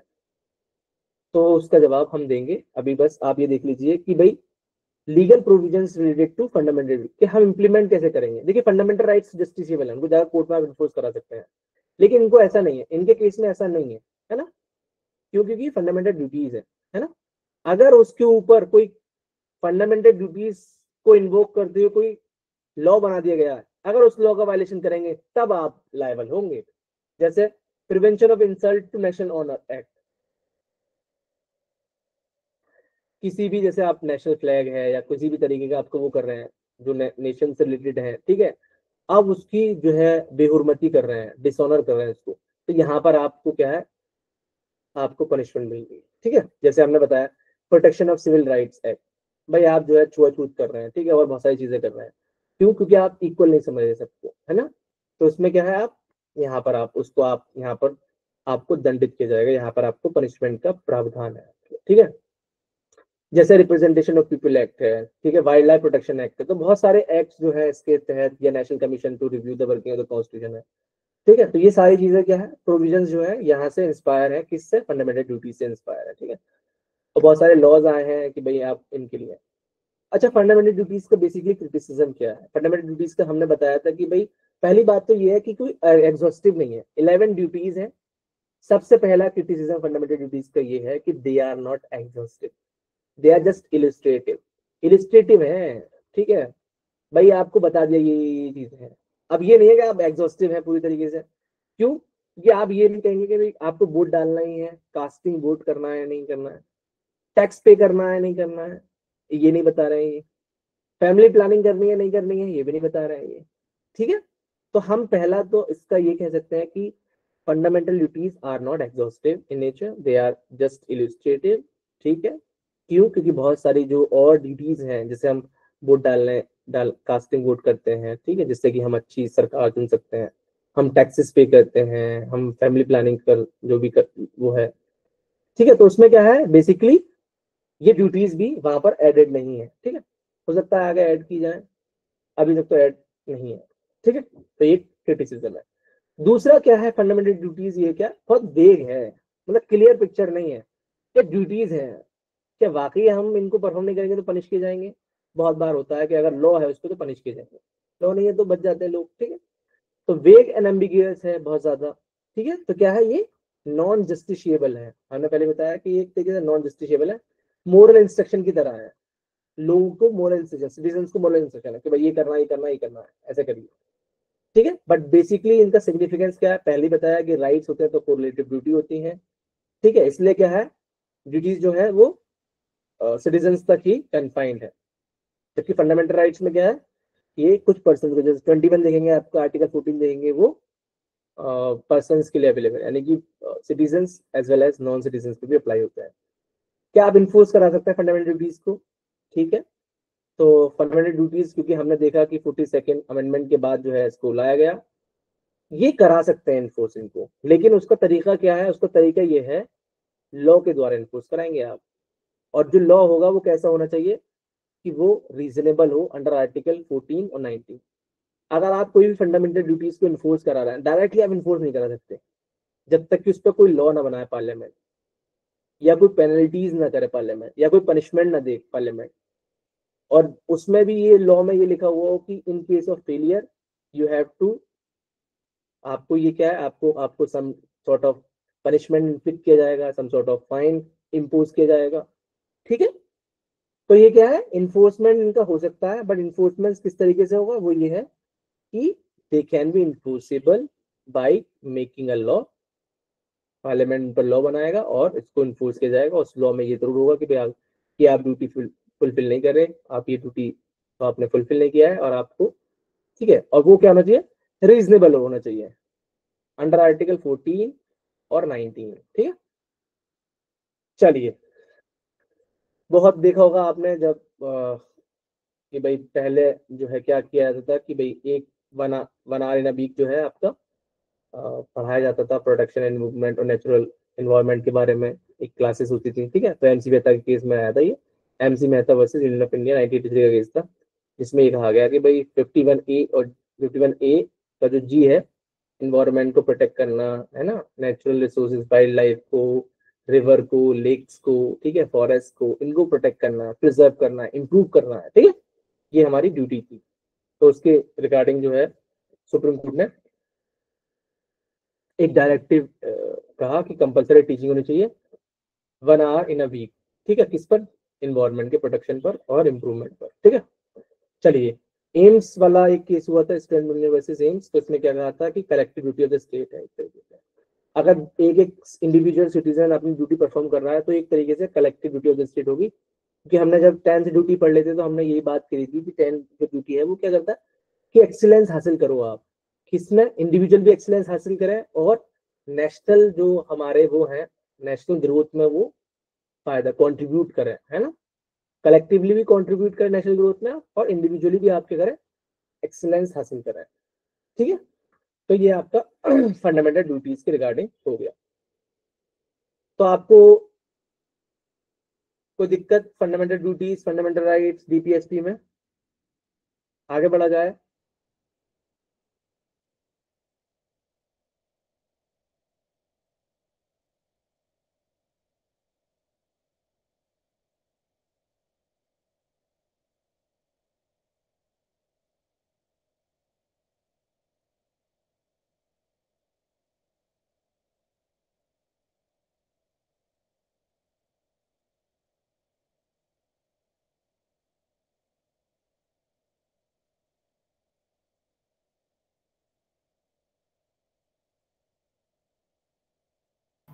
सर आवाज नहीं आ रही है।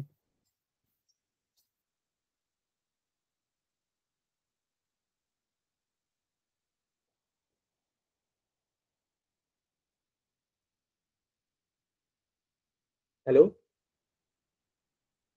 जी सर। हाँ यार, वो कनेक्शन लॉस्ट हो गया था। ठीक है, तो इनको फंडामेंटल ड्यूटीज को आप ध्यान रखिएगा। ये जरूरी है आपके एग्जाम पॉइंट ऑफ व्यू से, बहुत जरूरी है। आप जहां भी किसी का भी एग्जाम दें, इसका तो एग्जाम दे ही रहे हैं, और भी कहीं भी एग्जाम दें, तो आप बहुत जरूरी है। आपके वैसे पढ़ने के हिसाब से बहुत जरूरी है, आपके फ्यूचर आने वाले टाइम के हिसाब से बहुत जरूरी है। और एज अ सिटीजन भी आपको पता होना चाहिए, एज अ लॉ स्टूडेंट भी आपको पता होना चाहिए क्या क्या हमारी ड्यूटीज है। तो हमने 11 ड्यूटीज को इन्यूमरेट किया, वहां बताया कि आप पे ये है, और हमने ये भी बताया कि इसका क्रिटिसिज्म भी क्या है, ये भी बताया कि इन्फोर्सेबल हो सकती है, नहीं हो सकती है। ठीक है, तो ये सारी चीजें हमने बताई। और डीपीएसपी हमने कल पढ़ाया था और आज भी पढ़ाया, थोड़ा सा फंडामेंटल राइट हम पढ़ा चुके हैं। अब आगे बढ़ते हैं, हम नया चैप्टर शुरू करते हैं। ठीक है, शुरू किया जाए भाई नया chapter.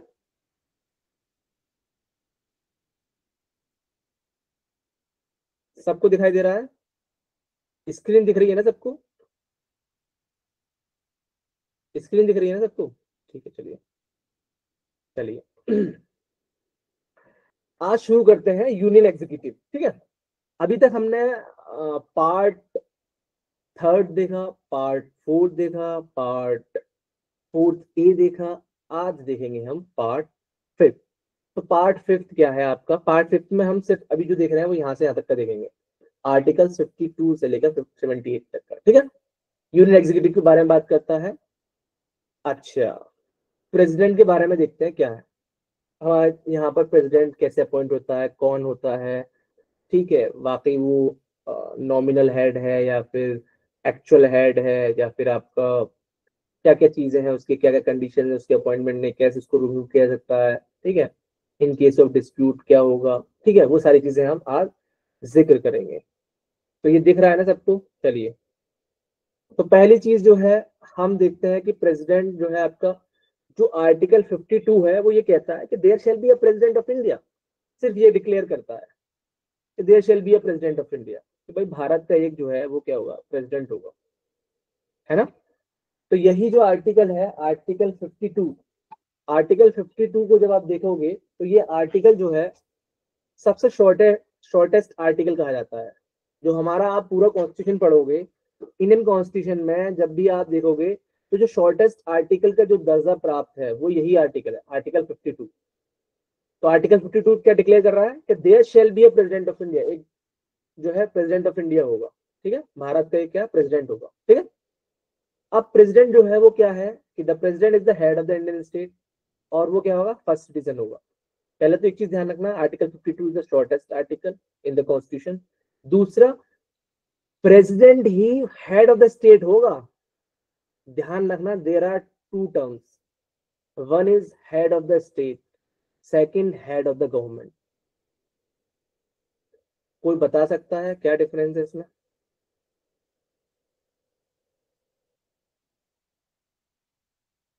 Head of the state और हेड ऑफ द गवर्नमेंट, दो डिफरेंसेस हैं। देखिए, चलिए मैं बताऊं, हेड ऑफ द स्टेट क्या है। हेड ऑफ द स्टेट यहाँ पर मुराद है आपसे कि भाई जो प्रेसिडेंट है उससे मुराद है। Head of the government, government को हेड कौन करता है? Prime minister. ठीक है, जब भी कभी हेड ऑफ द स्टेट के बारे में बात आया, सीधा आपका जहन जाना चाहिए कि भाई यहाँ पर प्रेसिडेंट की बात हो रही है। ठीक है, यानी कि कॉन्स्टिट्यूशनल हेड की बात हो रही है। हमारा कॉन्स्टिट्यूशनल हेड कौन है? President of India. ठीक है, जबकि हमारा गवर्नमेंट हेड कौन है? Prime minister. ठीक है, दो पावर्स जो है वो प्राइम मिनिस्टर के पास ज्यादा है, क्योंकि we follow the parliamentary form of government, तो उसमें क्या होता है कि भाई प्रेसिडेंट क्या करता है, वो president acts on the aid and advice of the council of ministers headed by prime minister. ठीक है, तो वो अभी हम जिक्र करेंगे, समझेंगे कैसे उसको हेड है, कैसे क्या है। ठीक है, अभी तक के लिए आप सिर्फ ये ध्यान रखिए कि head of the state president होता है, head of the government prime minister होता है। तो कभी कभी बहुत ज्यादा जीके के क्वेश्चंस में आता है head of the state, head of the conferences हुई हेड ऑफ द स्टेट की, conferences head of the government की, तो आप इनको भी देखा करिए कि क्या क्या इसमें डिफरेंस है। चलिए ठीक है, पहला तो ये हो गया कि आर्टिकल 52 जो है वो प्रेसिडेंट ऑफ इंडिया कहेगा कि there shall be a president of India, shortest article है। दूसरा हेड ऑफ द स्टेट होता है प्रेसिडेंट, फर्स्ट सिटीजन होता है, प्रथम नागरिक है। ठीक है, प्रथम नागरिक है। चलिए, executive power of the union, जो आर्टिकल 52 पढ़ लिया हमने, अब आर्टिकल 53 देखते हैं। आर्टिकल 53 क्या कहता है कि जो executive power of the union है, जो यूनियन गवर्नमेंट है ना, उसकी जो एग्जीक्यूटिव पावर है तो किस में वेस्ट करेंगी, वो वेस्ट करेंगी प्रेसिडेंट में। ठीक है, किस में वेस्ट करेंगी, प्रेसिडेंट में वेस्ट करेंगी। क्या है कि अगर कोई भी एग्जीक्यूटिव पावर है यूनियन की, वो वेस्ट करेंगी प्रेसिडेंट में, और वो उसके द्वारा एक्सरसाइज की जाएंगी। कैसे एक्सरसाइज की जाएंगी, by him, either directly, directly कर सकता है, through officials subordinate to him in accordance with the constitution. अब जो वर्ड लिख दिया ना, in accordance with the constitution, तो यहाँ पर क्या है कि वो कैसे करेगा, through aid and advice of the council of ministers, है ना, हेडेड बाय प्राइम मिनिस्टर। ठीक है, तो यहाँ पर एग्जीक्यूटिव पावर जो है यूनियन की वेस्ट तो करती है किसमें, हमारे प्रेसिडेंट में, लेकिन वो उनको एक्सरसाइज कैसे करेगा, या तो खुद से कर सकता है या फिर ऑफिशियल सबऑर्डिनेट टू हिम। लेकिन वो अगर खुद से भी कर रहा है तो इन अकॉर्डेंस विद द कॉन्स्टिट्यूशन होना चाहिए, है ना। कॉन्स्टिट्यूशन में जहां जहां पर लिखा हुआ है खुद से कर सकता है खुद से, या एड लेगा तो एड, एड एंड एडवाइस लेना चाह रहा है तो aid and advice of the council of ministers. तीसरी चीज क्या ध्यान रखनी है आपको कि supreme commander of the defence forces जो होता है वो कौन होता है, आपका प्रेसिडेंट ही होता है। President is the supreme commander of the defence forces of India. जो भी डिफेंस फोर्सेस है हमारी तीनों, है ना, तो कौन कौन सी है, नेवी है हमारे पास, ठीक है, हमारे पास एयरफोर्स है, हमारे पास जो है आर्मी है। ठीक है, तो डिफेंस फोर्सेस है, उनका सुप्रीम कमांडर कौन है, वो प्रेसिडेंट है। देखिए 54 आर्टिकल से, आर्टिकल 54 जो है उससे क्वेश्चंस आने की संभावना रहती है, बहुत बार क्वेश्चंस पूछा जाता है। हल्का सा ट्रिकी है क्योंकि इसमें ध्यान रखिएगा, आप बहुत सारे बच्चे गलत कर देते हैं इसको। क्या है कि यहाँ पर इलेक्शन ऑफ प्रेसिडेंट के बारे में बात करता है, इलेक्शन ऑफ प्रेसिडेंट कैसे होगा। ठीक है, तो ये कह रहा है कि आर्टिकल 54 की इलेक्शन ऑफ प्रेसिडेंट जो होगा वो एक इलेक्टोरल कॉलेज होगा, एक कॉलेज होगा, एक कॉलेज गलत दिख जाए, कॉलेज ही है या कॉलाज है, कॉलेज है या कॉलाज है, चलिए जो भी है देख लिएगा आप। वैसे इलेक्टोरल कॉलेज के द्वारा होगा, और उसमें कौन कौन कंसिस्ट करेगा, क्या क्या लोग होंगे उसमें, ये बहुत जरूरी है। जब भी आप इलेक्शन ऑफ द प्रेसिडेंट देखें और election of the vice president देखें तो आपको ऐसी चीज मिलेंगी, इलेक्शन कैसे होगा, दोनों में अंतर है। इलेक्टोरल कॉलेज होगा जो कंसिस्ट करेगा elected member of the both the house of the parliament. दोनों में हम डिफरेंस देखेंगे जब हम वाइस प्रेसिडेंट पढ़ेंगे, जब डिफरेंस देखेंगे। अभी फॉर द टाइमिंग आप ध्यान रखिए कि यहाँ पर प्रेसिडेंट के बारे में जब बात हो रही है तो क्या बात हो रही है कि इलेक्टेड मेंबर्स, दोनों ही इलेक्टेड मेंबर्स होने चाहिए, both the house of the parliament, both the house of the parliament के इलेक्टेड मेंबर्स के बारे में बात हो रही है, इलेक्टेड मेंबर्स के बारे में बात हो रही है। कौन से हाउस के, दोनों हाउसेस के, both the houses of parliament के इलेक्टेड मेंबर्स। तो पहला तो इलेक्टोरल कॉलेज में ये होंगे। दूसरा, elected members of the legislative assembly of the state. देखिए स्टेट की लेजिस्लेटिव असेंबलीज होती है ना, उनके मेंबर्स को क्या कहते हैं, एमएलए कहते हैं। पार्लियामेंट का कोई मेंबर है उसको क्या कहते हैं, एमपी कहते हैं, member of parliament. Member of legislative assembly is called MLA. ठीक है, तो पहले में क्या है, एमपीज जितने भी होंगे, इलेक्टेड एमपीज, वो इलेक्टोरल कॉलेज का हिस्सा होंगे। दूसरे में एमएलए जो होंगे, इलेक्टेड एमएलए जो होंगे वो क्या होंगे, स्टेट के, वो उसका हिस्सा होंगे। तो क्या समझ में आया कि जो प्रेसिडेंट का जो इलेक्शन होगा वो कैसे होगा, एक इलेक्टोरल कॉलेज के माध्यम से होगा। और इलेक्टोरल कॉलेज में कौन कौन लोग होंगे, elected members of both the houses of parliament. ठीक है तो क्या ध्यान रखना है, elected members of both the house of the parliament. दूसरा ध्यान रखना है elected members of legislative assemblies of state, जो स्टेट की लेजिस्लेटिव असेंबली है उसके इलेक्टेड मेंबर्स भी होंगे, ये इलेक्टोरल कॉलेज ऐसे मिलकर बनेगा, ठीक है। अब आप एक चीज और ध्यान रखें, जब भी स्टेट के बारे में बात होगी तो स्टेट में आपके जो स्टेट्स हैं वो तो होंगे ही होंगे, आपका NCTD national capital territory of Delhi और यूनियन टेरिटरी ऑफ पुडुचेरी, ये भी जो है लेजिस्लेटिव असेंबली में, लेजिस्लेटिव असेंबली ऑफ स्टेट में शामिल होंगे। क्यों? क्योंकि जो 17th कॉन्स्टिट्यूशनल अमेंडमेंट था 1992 का, उसके तहत इनको इंक्लूड कर लिया गया। 17th अमेंडमेंट जो था कॉन्स्टिट्यूशनल अमेंडमेंट 1992 का, स्टेट में ये कहा कि भाई दिल्ली और पुडुचेरी के लोगों को भी वोट देने का अधिकार होगा, किसमें, इलेक्शन में, ठीक है। उनके जो मेंबर्स होंगे, जो लेजिस्लेटिव मेंबर्स होंगे, क्योंकि these are the two union territories जो जिनके पास असेंबली है, लेजिस्लेटिव असेंबलीज है ना। तो इसलिए इन दोनों को ही क्या कर दिया गया, इनको क्या कर दिया गया कि भाई चलो आप जो है आपको आप भी वोट करिए, ठीक है। तो अब ध्यान रखिए कौन कौन होगा, elected member both the house of the parliament, elected members of the legislative assembly of the state, और दिल्ली और पुडुचेरी की लेजिस्लेटिव असेंबली के मेंबर्स भी। तो ठीक है, ये चीज समझ में आई, ये बहुत इंपॉर्टेंट है। तीनों ये 54 आर्टिकल 54 बहुत इंपॉर्टेंट है एग्जाम पॉइंट ऑफ व्यू से, आर्टिकल 54 बहुत इंपॉर्टेंट है, आप इसको जरूर ध्यान रखना। क्या क्या है कि भाई इलेक्शन जो होगा कैसे होगा, इलेक्टोरल कॉलेज की उस पर होगा, है ना। इलेक्टोरल कॉलेज में क्या क्या लोग होंगे, उसमें वो कंसिस्ट करेगा कि elected members of the both the house of the parliament, यानी कि एमपीज, जो इलेक्टेड एमपीज है वो होंगे दोनों हाउसेस के, राज्यसभा हो या लोकसभा हो। इसी तरीके से दूसरा क्या है, elected members of the legislative assemblies of the states, जो स्टेट्स हैं हमारे इंडिया में, कितने स्टेट्स हैं, 28 स्टेट्स हैं, ठीक है। और 8 क्या है, यूनियन टेरिटरीज है, कितनी है ना, 28, 8 ही है ना, या कम हो गई है अब, बताइए।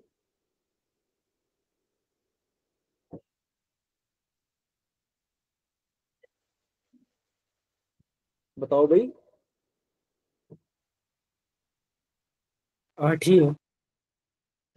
चलिए देख लीजिएगा इसको, और जितने भी हैं इसमें, ठीक है। वैसे मैंने, मुझे जहां तक ध्यान है 28, 8 ही है, ठीक है। पहले 29 थे क्योंकि आपके 28 ही थे पहले, लेकिन फिर किसी को कन्वर्ट करके वो किया गया है और 2 जोड़े गए हैं और 2-3 को वो किया गया था। खैर, दादरा नागर हवेली आई थिंक उसको वो करा गया था, उसको हटा दिया गया है, ऐसा कुछ किया गया है, ठीक है। जो भी है इसको देख लीजिएगा, एक फैक्ट है, इसको ध्यान रखना, ठीक है। तो हम क्या बता रहे थे कि आर्टिकल 54 में जो है इलेक्शन ऑफ द प्रेसिडेंट के बारे में बताया गया। इलेक्शन ऑफ द प्रेसिडेंट कैसे होगा, एक इलेक्टोरल कॉलेज के तहत होगा। इलेक्टोरल कॉलेज कंसिस्ट क्या करेगा कि भाई उसमें elected members of the both the house of the parliament, MPs जो होंगे राज्यसभा के एमपीज या फिर लोकसभा के एमपीज, ठीक है। और दूसरा क्या है कि elected members of the legislative assembly of the states, जो स्टेट्स हैं हमारे यहाँ पर इंडिया में, जो स्टेट्स हैं उनकी लेजिस्लेटिव असेंबली से जो एमएलए होते हैं, है ना, मेंबर्स होते हैं, इलेक्टेड मेंबर्स होने चाहिए, ठीक है, ध्यान रखना। तो इनको, इस चीज को ध्यान रखना दोनों ही को। और एक और चीज ध्यान रखना कि दिल्ली और पौंडीचेरी, इन दो को भी ऐड किया गया कि उनके मेंबर्स जो होंगे लेजिस्लेटिव असेंबली के, वो भी वोट कास्ट कर सकते हैं in the election of the president. किसके तहत ये अमेंडमेंट के तहत ये लाया गया, 70th अमेंडमेंट के तहत ये 1992 में ऐड किया गया। क्लियर है ये चीज?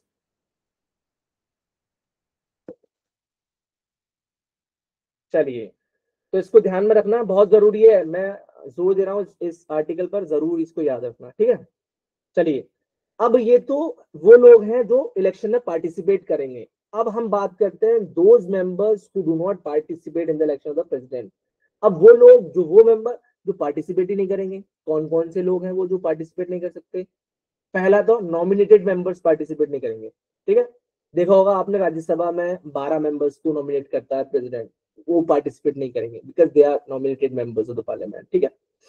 तो nominated members of the both the house of the parliament shall not participate in the election of the president, ठीक है, पहला। दूसरा, nominated members of the state legislative assembly, अगर nominated members state assembly में है वो भी participate नहीं करेंगे। तीसरा, members state legislative council, देखो बहुत सारे स्टेट हमारे ऐसे हैं जहां पर स्टेट एमएलसी, सुना होगा आपने वर्ड एमएलसी, अगर नहीं सुना है तो आप जानते होंगे, हमारे जो फॉर्मर वाइस चांसलर थे वो एमएलसी बन गए थे, ठीक है, तारिक मंसूर साहब, ठीक है। तो member of state legislative council, तो ये क्या है, चाहे वो इलेक्टेड हो या नॉमिनेटेड हो, वो भी क्या है, पार्टिसिपेट नहीं कर सकते, दे can not participate in the election of the president. कौन कौन पार्टिसिपेट नहीं कर सकता, nominated members of the house of parliament, nominated members of the state legislative assembly, members of state legislative assemblies, sorry council, ठीक है, council. जो MLC हैं, जो एमएलसी होते हैं ना, वो पार्टिसिपेट नहीं करेंगे, ध्यान रखना।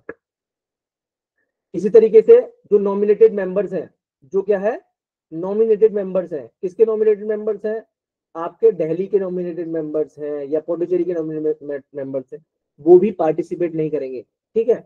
इलेक्टेड मेंबर्स ही पार्टिसिपेट करेंगे प्रेसिडेंट के इलेक्शन में, ये बात ध्यान रखने का, ठीक है। लेकिन जब स्टेट लेजिस्लेटिव काउंसिल की बात आएगी तो वहां पर क्या होगा, चाहे इलेक्टेड हो चाहे नॉमिनेटेड हो, कोई भी पार्टिसिपेट नहीं करेंगे। क्लियर है ये बात? चलिए,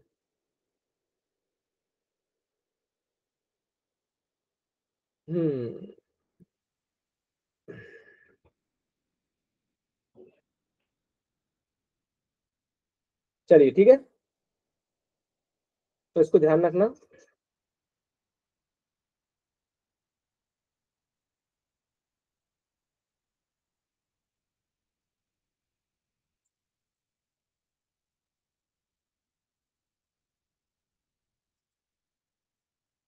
ठीक है, तो ये क्लियर है। अब आ जाइए यहाँ पर आर्टिकल 55 पर। तो आर्टिकल 55 क्या कह रहा है कि आर्टिकल 55 ये कह रहा है कि देखिए, इलेक्टोरल कॉलेज तो हमने बता दिया कि भाई आर्टिकल 54 में। अब आप ये जरूर करिएगा कि जब एमएलए की बात आए, रिप्रेजेंटेशन की बात आए, स्टेट के बारे में, जो मेंबर ऑफ लेजिस्लेटिव असेंबली की बात आ रही है, तो आप उनमें ना क्या रखना, यूनिफॉर्मिटी रखना है। आर्टिकल 55 में क्या करा, यूनिफॉर्मिटी रखना है। ऐसा ना हो कि भाई आप यूनिफॉर्मिटी ना रखें और आप जो है किसी स्टेट को ज्यादा वो कर दें, किसी स्टेट को कम अलॉट कर दें मेंबर्स, ठीक है, ऐसा नहीं होगा। तो पैरिटी रखी जाएगी और यूनिफॉर्मिटी रखी जाएगी, ठीक है। तो ये चीज को भी ध्यान में रखिएगा। अच्छा, एक टर्म जो है वो मैं आपसे मौतवाना दरखास्त कर रहा हूँ कि इस चीज को बहुत ज्यादा आप याद रख लीजिए। ये जो टर्म है ना, इस टर्म को बहुत ध्यान रख लीजिए। क्या टर्म है ये? जो प्रेसिडेंट का इलेक्शन होगा वो कैसे हेल्ड होगा, किसके अकॉर्डेंस होगा, कौन सा सिस्टम के अकॉर्डेंस होगा। तो ये जो टर्म है ना, proportional representation by means of the single transferable vote and by secret ballot. ये वर्ड जो है, ये एक्सप्रेशन जो है, आप याद रख लीजिए, बहुत जरूरी है। Proportional representation by means of the single transferable vote and by secret ballot, ठीक है। वोटिंग कैसे होगी? सीक्रेट बैलेट के तहत होगी। और प्रोपोर्शनल रिप्रेजेंटेशन होगा सिंगल ट्रांसफरेबल वोट के माध्यम से, ठीक है। और वोटिंग सीक्रेट बैलेट के तहत होगी। 55 के 3 में ये बात कही गई है, तो इस चीज को याद रख लेना कि प्रेसिडेंट का जो इलेक्शन होगा वो क्या होगा, proportional representation by means of the single transferable vote and voting is by secret ballot. तो ये जो जितने एक्सप्रेशन है इसको ध्यान रखिएगा, ठीक है। क्या ध्यान रखेंगे? Proportional representation by means of the single transferable vote and voting जो होगी वो सीक्रेट बैलेट के तहत होगी, ठीक है। क्लियर है ये चीज? प्रोपोर्शनल रिप्रेजेंटेशन होगा किसके द्वारा? Bye means of single transferable vote, और वो कैसा होगा? सीक्रेट बैलेट के तहत वोटिंग होगी, ठीक है। Proportional representation by means of single transferable vote and voting is by secret ballot, ठीक है। क्लियर है ये चीज? ध्यान रखना इस चीज को भी, बहुत जरूरी है, याद रखने वाली चीज है ये। आगे बढ़े, चलिए, ठीक है, तो इसको भी ध्यान में रखिएगा। अच्छा, अभी हमने प्रेसिडेंट के बारे में बात की, अब बात कर लेते हैं कि भैया इनका टर्म कितना होगा, कितने साल तक रहेंगे ये, रेजिग्नेशन कब होगा, क्या रिलेक्शन के लिए दोबारा से चुने जा सकते हैं या नहीं। तो आर्टिकल 56 कहता है कि भाई प्रेसिडेंट जो है ना, वो कितने दिन तक ऑफिस होल्ड कर सकता है? 5 ईयर्स तक, जब से वो एंटर करता है अपने ऑफिस में, ठीक है। टर्म कितना होगा इनका? 5 ईयर्स, ठीक है। जब से वो from the date on which he enters upon the office. तो क्या है, टर्म कितना है, the term of president is 5 years from the date on which he enters upon his office. ठीक है, तो पहला तो ये ध्यान रखना है इनका कार्यकाल कितना होगा, इनका कार्यकाल जी 5 साल का होगा। ठीक है, तो इनको ध्यान में रखिएगा आप। दूसरी चीज क्या ध्यान रखना है, कैसे रिजाइन करेंगे ये।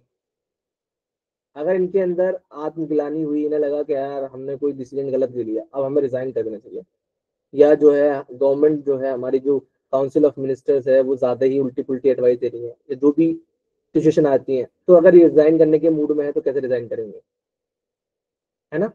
तो देख लीजिए रिजाइन का। तो जब भी प्रेसिडेंट रिजाइन करेंगे तो द प्रेसिडेंट में रिजाइन बाय एड्रेसिंग, तो ये एड्रेस करते रिजाइन करेंगे, किसको एड्रेस करेंगे, वाइस प्रेसिडेंट ऑफ इंडिया। ठीक है, अगर प्रेसिडेंट रिजाइन करता है तो वो एड्रेस किसे करेगा, वाइस प्रेसिडेंट को एड्रेस करते हुए रिजाइन करेगा। ठीक है, तो पहली चीज इनका टर्म क्या है, कार्यकाल कितना हो सकता है, 5 साल का, जब से ये उस डेट से जब से ये अपने ऑफिस में एंटर किए हैं।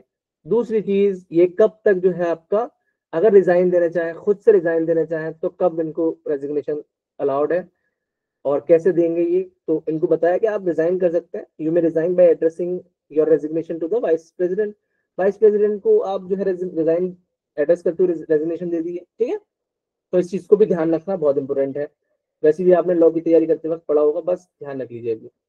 तीसरी चीज क्या है, क्या प्रेसिडेंट को रिमूव किया सकता है, yes president can be remove through impeachment process. कहाँ इम्पीचमेंट प्रोसेस, आर्टिकल 61 में इम्पीचमेंट प्रोसेस है, उसको भी ध्यान रखना। और एक ही ग्राउंड है, there is only one ground on which the president can be impeached under article 61। तो वो ग्राउंड क्या है, वो ग्राउंड है कि आप वायलेशन ऑफ द कॉन्स्टिट्यूशन पर ही प्रेसिडेंट को इम्पीच कर सकते हो। There is only one ground on which the president of India can be impeached under article 61 and that is violation of the constitution. तो आप आर्टिकल 61 में जब भी प्रेसिडेंट को इम्पीच करने के बारे में सोचोगे तो आप एक ही ग्राउंड पर इम्पीच करा सकते हो उनको, किस ग्राउंड है वो, वायलेशन ऑफ द कॉन्स्टिट्यूशन। कहां पर दे रखा है, आर्टिकल 61। ठीक है, क्लियर है ये। टर्म के बारे में 5 साल, रिजाइन करेंगे तो वाइस प्रेसिडेंट को वो करेंगे, वायलेशन ऑफ कॉन्स्टिट्यूशन होता है तो इनको रिमूव कर दिया जाता है इम्पीचमेंट के थ्रू, आर्टिकल 61 में दे रखा है। ठीक है, और ये अपने ऑफिस में रहेंगे। आज जैसे इनके 5 साल खत्म हो गए फॉर एग्जाम्पल, तो क्या ये अब भी रहेंगे, हाँ जी हाँ ये रहेंगे। क्यों, क्योंकि ये जो है कंटिन्यू करेंगे to hold office until his successor enters upon his office. अगर जब तक उनका सक्सेसर जो है वो नहीं आ जाता है तब तक ये क्या है, उसी ऑफिस में रहेंगे, कंटिन्यू करेंगे उस ऑफिस को और होल्ड करेंगे not standing the expiration of the term. ठीक है, चलिए, जो रेजिग्नेशन एड्रेस करता है वाइस प्रेसिडेंट को, उसको क्या कम्युनिकेट कर दिया जाएगा, speaker of the house of the people, house of the people को कम्युनिकेट कर दिया जाएगा। ठीक है, चलिए, कुछ लोग पूछते हैं कि भाई क्या रीइलेक्शन हो सकता है, यस प्रेसिडेंट का रीइलेक्शन भी हो सकता है, वो रीइलेक्शन के लिए एलिजिबल है। कहां पर, आर्टिकल 57। आर्टिकल 57 कहता है कि भाई प्रेसिडेंट जो है एलिजिबल है रीइलेक्शन के लिए। ठीक है, क्लियर है ये सब चीजें। टर्म समझ में आया, कार्यकाल कितना होगा, उनको कब आपका रेजिग्नेशन किसको एड्रेस करते हुए करना है। तीसरी चीज, रिमूव कैसे किया जाता है, आर्टिकल 61 के तहत आपको there is only one ground on the violation, for the violation of the constitution the president can be removed through impeachment under article 61। क्या री इलेक्शन के लिए एलिजिबल है, article 57 says yes re election के लिए eligible है president. ठीक है, चलिए, अच्छा जी, ये तो बात हो गई प्रेसिडेंट को टर्म के बारे में, उनको इम्पीच कैसे किया जाएगा। क्वालिफिकेशन क्या होंगी, अगर आप में से किसी को प्रेसिडेंट बनना हो, आप में से किसी की चाहत है प्रेसिडेंट बनने की, अभी से देख लीजिए क्या क्या क्वालिफिकेशन है। ठीक है, चलिए, तो देर आर सर्टेन क्वालिफिकेशंस कि आप प्रेसिडेंट बनना चाह रहे हैं आगे फ्यूचर में कभी भी। ठीक है, चलिए, तो आर्टिकल 58 बात करता है qualification for the election as the president. ठीक है, आर्टिकल 58 जो है, देखिए आर्टिकल्स कुछ आर्टिकल जरूर याद रखने हैं। ठीक है, आपको उनका अंदर का जो कंटेंट है वो तो याद रखना ही रखना है, बाकी कभी कभी डायरेक्ट आर्टिकल ही पूछ लेता है तो उनको भी याद रखें। ठीक है, तो पहली चीज क्या है कि प्रेसिडेंट जो है उसकी क्वालिफिकेशन की पहली चीज तो ये है, जब हमने बात की थी शुरू में तो सिटीजन्स को ज्यादा राइट्स दिए गए हैं, ठीक है। कोई पब्लिक ऑफिस होल्ड करेगा सिटीजन ही होल्ड कर सकता है, कोई भी non citizen public office hold नहीं करेगा, ठीक है। तो पहली चीज तो क्या है, he should be a citizen of India. पहले तो वो भारत का नागरिक होना चाहिए, ठीक है। अगर प्रेसिडेंट किसी को बनना है और तो उसकी क्वालिफिकेशंस क्या क्या है, पहला तो भारत का नागरिक हो, दूसरा he should have completed 35 years of age, 35 साल उसके पूरे हो चुके हो, ठीक है। बताओ, प्रेसिडेंट बना दे रहे हैं 35 साल में, अब जज बनेंगे 28-29 साल में ठीक है ना, देख लिए। तो he should have completed 35 years of age. तो 35 इयर्स ऑफ एज उसकी होनी, पहले तो सिटीजन होना चाहिए, भारत का नागरिक होना चाहिए। दूसरा 35 वर्ष उसकी कंप्लीट हो चुकी है, पूरी हो चुकी है, उसके बाद ही वो क्वालिफाई होगा इलेक्शन ऑफ द प्रेसिडेंट के लिए। तीसरी चीज बहुत इंपोर्टेंट है, बहुत ज्यादा इंपोर्टेंट है, इसको ध्यान में रखिएगा। थर्ड जो चीज है ना, इसको आप क्या है याद रखिएगा, ये थर्ड पॉइंट जो है इसको याद रखिएगा। क्या है कि वो क्या होना चाहिए, क्वालिफाइड होना चाहिए। किसके लिए क्वालिफाइड होना चाहिए, as a member of the Lok Sabha. भैया ये चीज आप याद रख लीजिएगा। क्या याद रख लीजिएगा, ये चीज आप याद रख लीजिएगा, बहुत जरूरी है याद रखने के लिए। पहली चीज सिटीजन होना चाहिए, दूसरी चीज 35 इयर्स ऑफ एज कंप्लीट कर होना चाहिए, तीसरी जो क्वालिफिकेशन है ही शुड बी क्वालिफाइड। ध्यान रखना, ही शुड बी मेंबर नहीं है, क्वालिफाइड है, वो क्वालिफाइड होना चाहिए, ठीक है। तो मेंबर नहीं होना चाहिए, बस क्वालिफिकेशन हो कि वो, हाँ, अगर उसको इतनी क्वालिफिकेशन है उसके पास कि वो लोकसभा का मेंबर बन सकता है, ठीक है। तो ये होना चाहिए। चौथी कंडीशन क्या है, क्वालिफिकेशन क्या है, कि ही should not hold any office of profit. तो ये this is the fourth one, कि भाई फोर्थ कंडीशन क्या है आपके पास, ऑफिस ऑफ प्रॉफिट को होल्ड ना करे, ठीक है। तो ये इसकी फोर्थ कंडीशन है। तो चारों कंडीशन समझ में आई। सिटीजन होना चाहिए पहला, दूसरा 35 इयर्स ऑफ एज कंप्लीट कर ली हो उसने। तीसरी जो कंडीशन थी वो बहुत इंपॉर्टेंट थी, हमने बताया, इसको जरूर ध्यान रखना कि ही शुड बी क्वालिफाइड। कैसे क्वालिफाइड होना चाहिए, कि वो मेंबर बन सके किसका, लोकसभा का। ध्यान रखना, लोकसभा का। वाइस प्रेसिडेंट के बारे में बात आएगी तो कुछ और टर्म यूज होगा वहां पर, ठीक है। चलिए, और चौथा, he should not hold office of profit, office of profit को होल्ड नहीं करेगा। तो these are certain qualification for the election of the president. आपको प्रेसिडेंट के लिए खड़ा होना है तो ये क्वालिफिकेशंस है, ठीक है।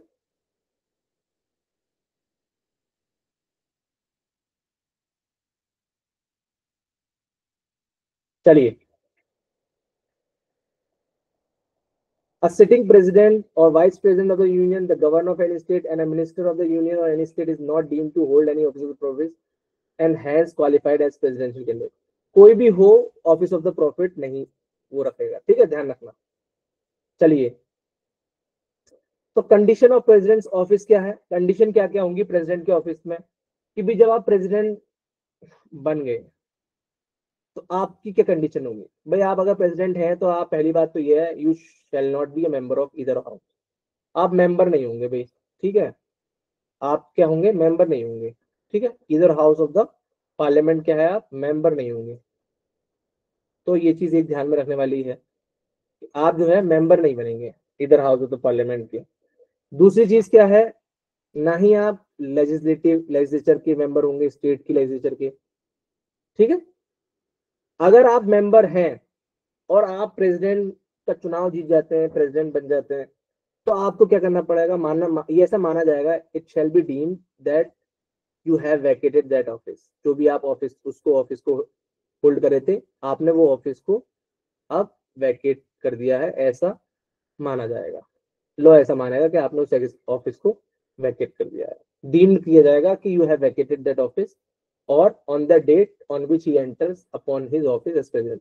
जिस दिन आप प्रेसिडेंट बनोगे उस दिन आपका ऐसा डीम्ड किया जाएगा कि आपने उस ऑफिस को वैकेट कर दिया था जिसको पहले आप होल्ड कर रहे थे, ठीक। क्योंकि president shall not hold any office of the profit, ठीक है। चलिए, तो ये सारी चीजें हो गई प्रेसिडेंट के बारे में। अच्छा, हाँ, तो देखो इमोल्यूमेंट्स हैं और अलाउंसेस हैं। जो भी इमोल्यूमेंट्स मिलेंगे, जो भी पर्क्स मिलेंगे, जो भी अलाउंसेस मिलेंगे, वो डिमिनिश नहीं होंगे, कम नहीं होंगे उसके टेन्योर ऑफ ऑफिस में, ठीक है। जब भी वो कार्यकाल रहेगा प्रेसिडेंट का उसके टर्म ऑफ ऑफिस में, तो उसको ना आप उन जो अलाउंसेस मिलते हैं, जो भत्ते मिलते हैं, जो इमोल्यूमेंट्स मिलते हैं, जो पर्क्स मिलते हैं, उनमें कमी नहीं आएगी। ठीक है, चलिए आर्टिकल 60 में क्या है कि ओथ और अफर्मेशन बाय द प्रेसिडेंट। तो ओथ और अफर्मेशन बाय द प्रेसिडेंट कैसे होगा भाई? Faithfully execute the office, preserve करेगा, प्रोटेक्ट करेगा, डिफेंड करेगा कॉन्स्टिट्यूशन को, और अपना टाइम और सर्विस देगा वेलबींग ऑफ द पीपल पे। ज्यादा इंपॉर्टेंट है नहीं, बस ये ध्यान रखिए कि इसकी ओथ किसके द्वारा एडमिनिस्टर की जाएगी, ये इंपॉर्टेंट है। The oath of the office of the president is administered by the CGI. और जब सीजीआई जब बन रहे होंगे तो कौन वो करेगा? जैसे ठीक है, तो यही है, ध्यान रखना इसको, बहुत ज्यादा कंफ्यूजिंग नहीं है वैसे इतना, लेकिन फिर भी ध्यान रखने वाली चीज है। और अगर सीजीआई नहीं है तो इन हिज एब्सेंस कौन दिलाएगा उसको? और वो सीनियर मोस्ट जज ऑफ द सुप्रीम कोर्ट जो अवेलेबल है। ठीक है,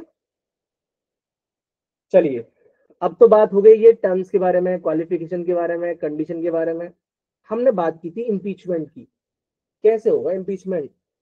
ठीक है, एक ही ग्राउंड बताया था हमने कि भाई वॉयलेशन ऑफ द कॉन्स्टिट्यूशन, अगर संविधान का उल्लंघन करते हुए पाया जाता है किसको? प्रेसिडेंट को। उसको एक प्रोसीजर है इम्पीचमेंट का, उसके थ्रू गुजार कर उसको इम्पीच कर दिया जाएगा, उसको रिमूव हटा दिया जाएगा उसकी पोस्ट में। ठीक है, तो ग्राउंड क्या है? There is only one ground and that is violation of the constitution. ठीक है, तो वॉयलेशन ऑफ कॉन्स्टिट्यूशन क्या है? ये कहीं डिफाइन तो है ही नहीं है। ठीक है, तो इसको ध्यान रखना बस। ये अभी तक ऐसा हुआ नहीं है कि किसी भी प्रेसिडेंट को इम्पीच किया गया, तो अभी इस पर ना कोर्ट का कोई वर्डिक्ट आया, ना किसी तरीके का कोई इस पर चीजें देखने को मिली है। ठीक है, तो इम्पीचमेंट चार्जेस जो है can be initiated by either house of the parliament. ठीक है, किसी भी पार्लियामेंट के किसी भी हाउस में जो है, चाहे राज्यसभा हो, लोकसभा हो, उसमें आपको इनिशिएट कर सकते हैं। क्या होने चाहिए चार्जेस को करने के लिए? It should be sign by the 1/4 member of the house. ये साइन होना चाहिए 1/4 मेंबर, और 14 दिनों का जो है नोटिस दिया जाएगा प्रेसिडेंट को। ठीक है, तो क्या होना चाहिए कि 1/4 मेंबर्स के द्वारा साइन होना चाहिए, नोटिस दिया जाएगा, और majority of 2/3 of the total member क्या है हाउस में।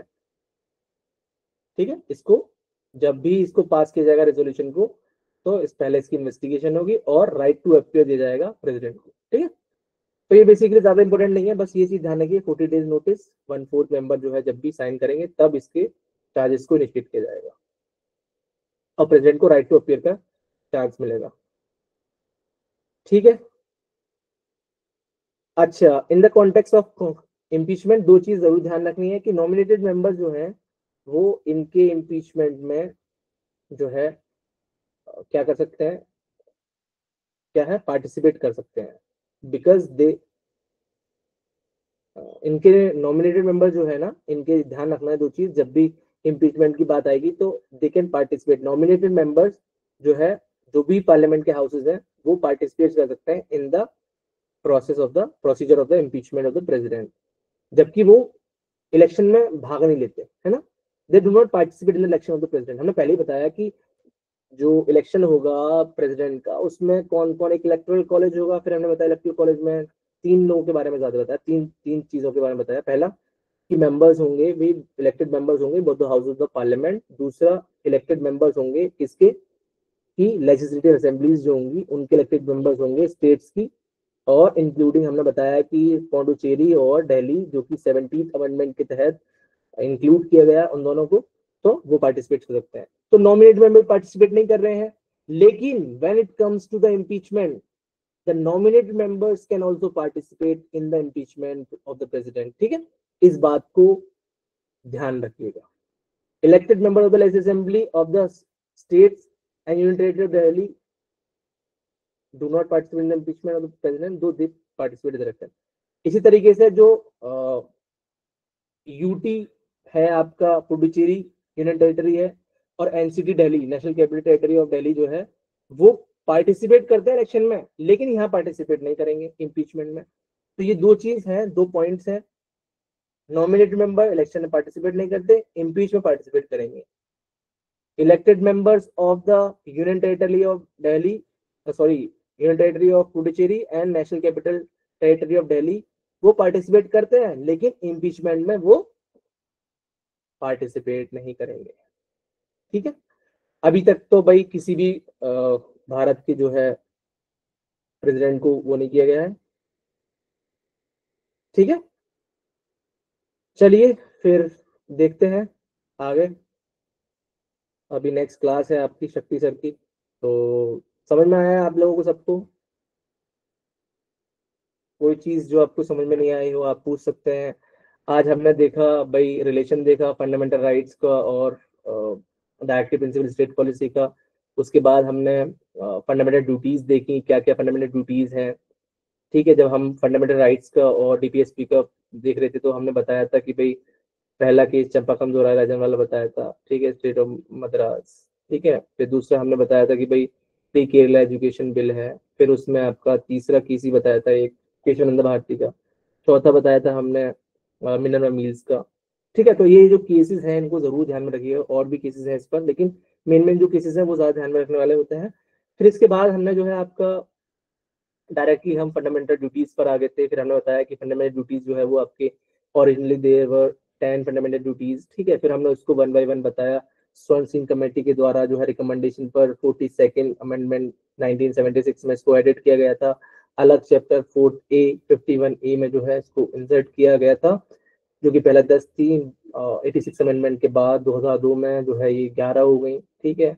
एक और ड्यूटी को ऐड कर दिया गया जिसको के नाम दिया गया अलग से, ठीक है। तो हमने बताया कि अबाइड बाय द कॉन्स्टिट्यूशन होना चाहिए। ये जितनी भी चीजें बताई थी हमने, है ना, कि भाई आप आइडियल्स और नोवेल्स को फॉलो करेंगे जो भी हमारे फ्रीडम स्ट्रगल से हैं, ठीक है। तीसरा हमने बताया कि भाई आप प्रोटेक्ट करेंगे सोवरेंटी को। चौथा बताया डिफेंड करेंगे आप। पांचवा बताया कि ब्रदरहुड के बारे में, और डेरोगेटरी प्रैक्टिस जो उनको वो करेंगे, ठीक है, रेनाउंस करेंगे।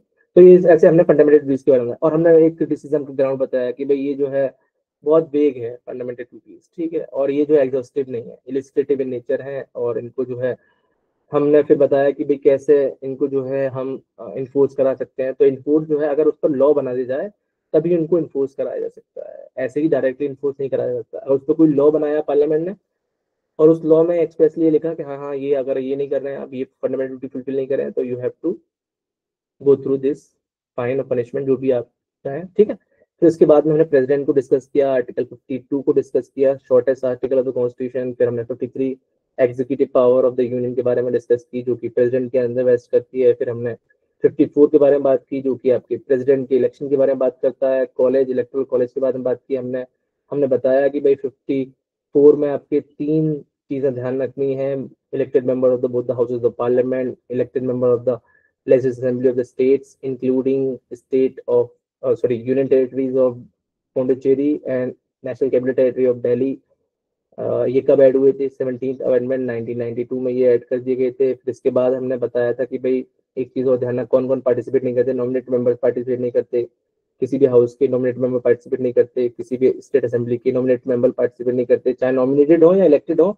जो लेजिस्लेटिव काउंसिल्स होती हैं, जो एमएलसीज होते हैं, चाहे वो नॉमिनेटेड हो या इलेक्टेड हो, वो भी पार्टिसिपेट नहीं करते हैं। ये हमने फिर बताया था। इसके बाद में बताया था कि भाई कैसे किस सिस्टम के थ्रू होगा, तो हमने बताया कि proportional representation means of single transfer by means of single transferable vote, और वोटिंग कैसी होगी? सीक्रेट बैलेट के थ्रू होगी, ठीक है। तो ये हमने बताया आपको। फिर उसके बाद में हमने बताया क्या क्वालिफिकेशंस क्या क्या होंगी। आपका सिटीजन होना चाहिए, 35 ईयर्स ऑफ एज होनी चाहिए उसकी, और he should be qualified for the election of the member of Lok Sabha, ठीक है। फिर हमने बताया कि ऑफिस ऑफ प्रॉफिट को होल्ड ना करे, चौथा। फिर हमने ये बताया कि भाई री इलेक्शन के लिए भी एलिजिबल है। क्या प्रेसिडेंट को इम्पीच किया सकता है? Yes, president can B impeach on the ground of violation of the constitution, ठीक है। तो ये हमने बताया। टर्म 5 साल है जब तक कोई दूसरा एंटर नहीं करता। उसके बाद हमने बताया कि भाई ये जो है ओथ इसकी कैसे दिलवाई जाएगी? ओथ जो है सीजीआई एडमिनिस्टर करेगा। रेजिग्नेशन देंगे तो किसको एड्रेस करते हुए? वाइस प्रेसिडेंट को एड्रेस करेंगे। Thank you. अब शक्ति सर ज्वाइन कर लिए। चलिए टाइम हो गया आपका वैसे, ठीक है।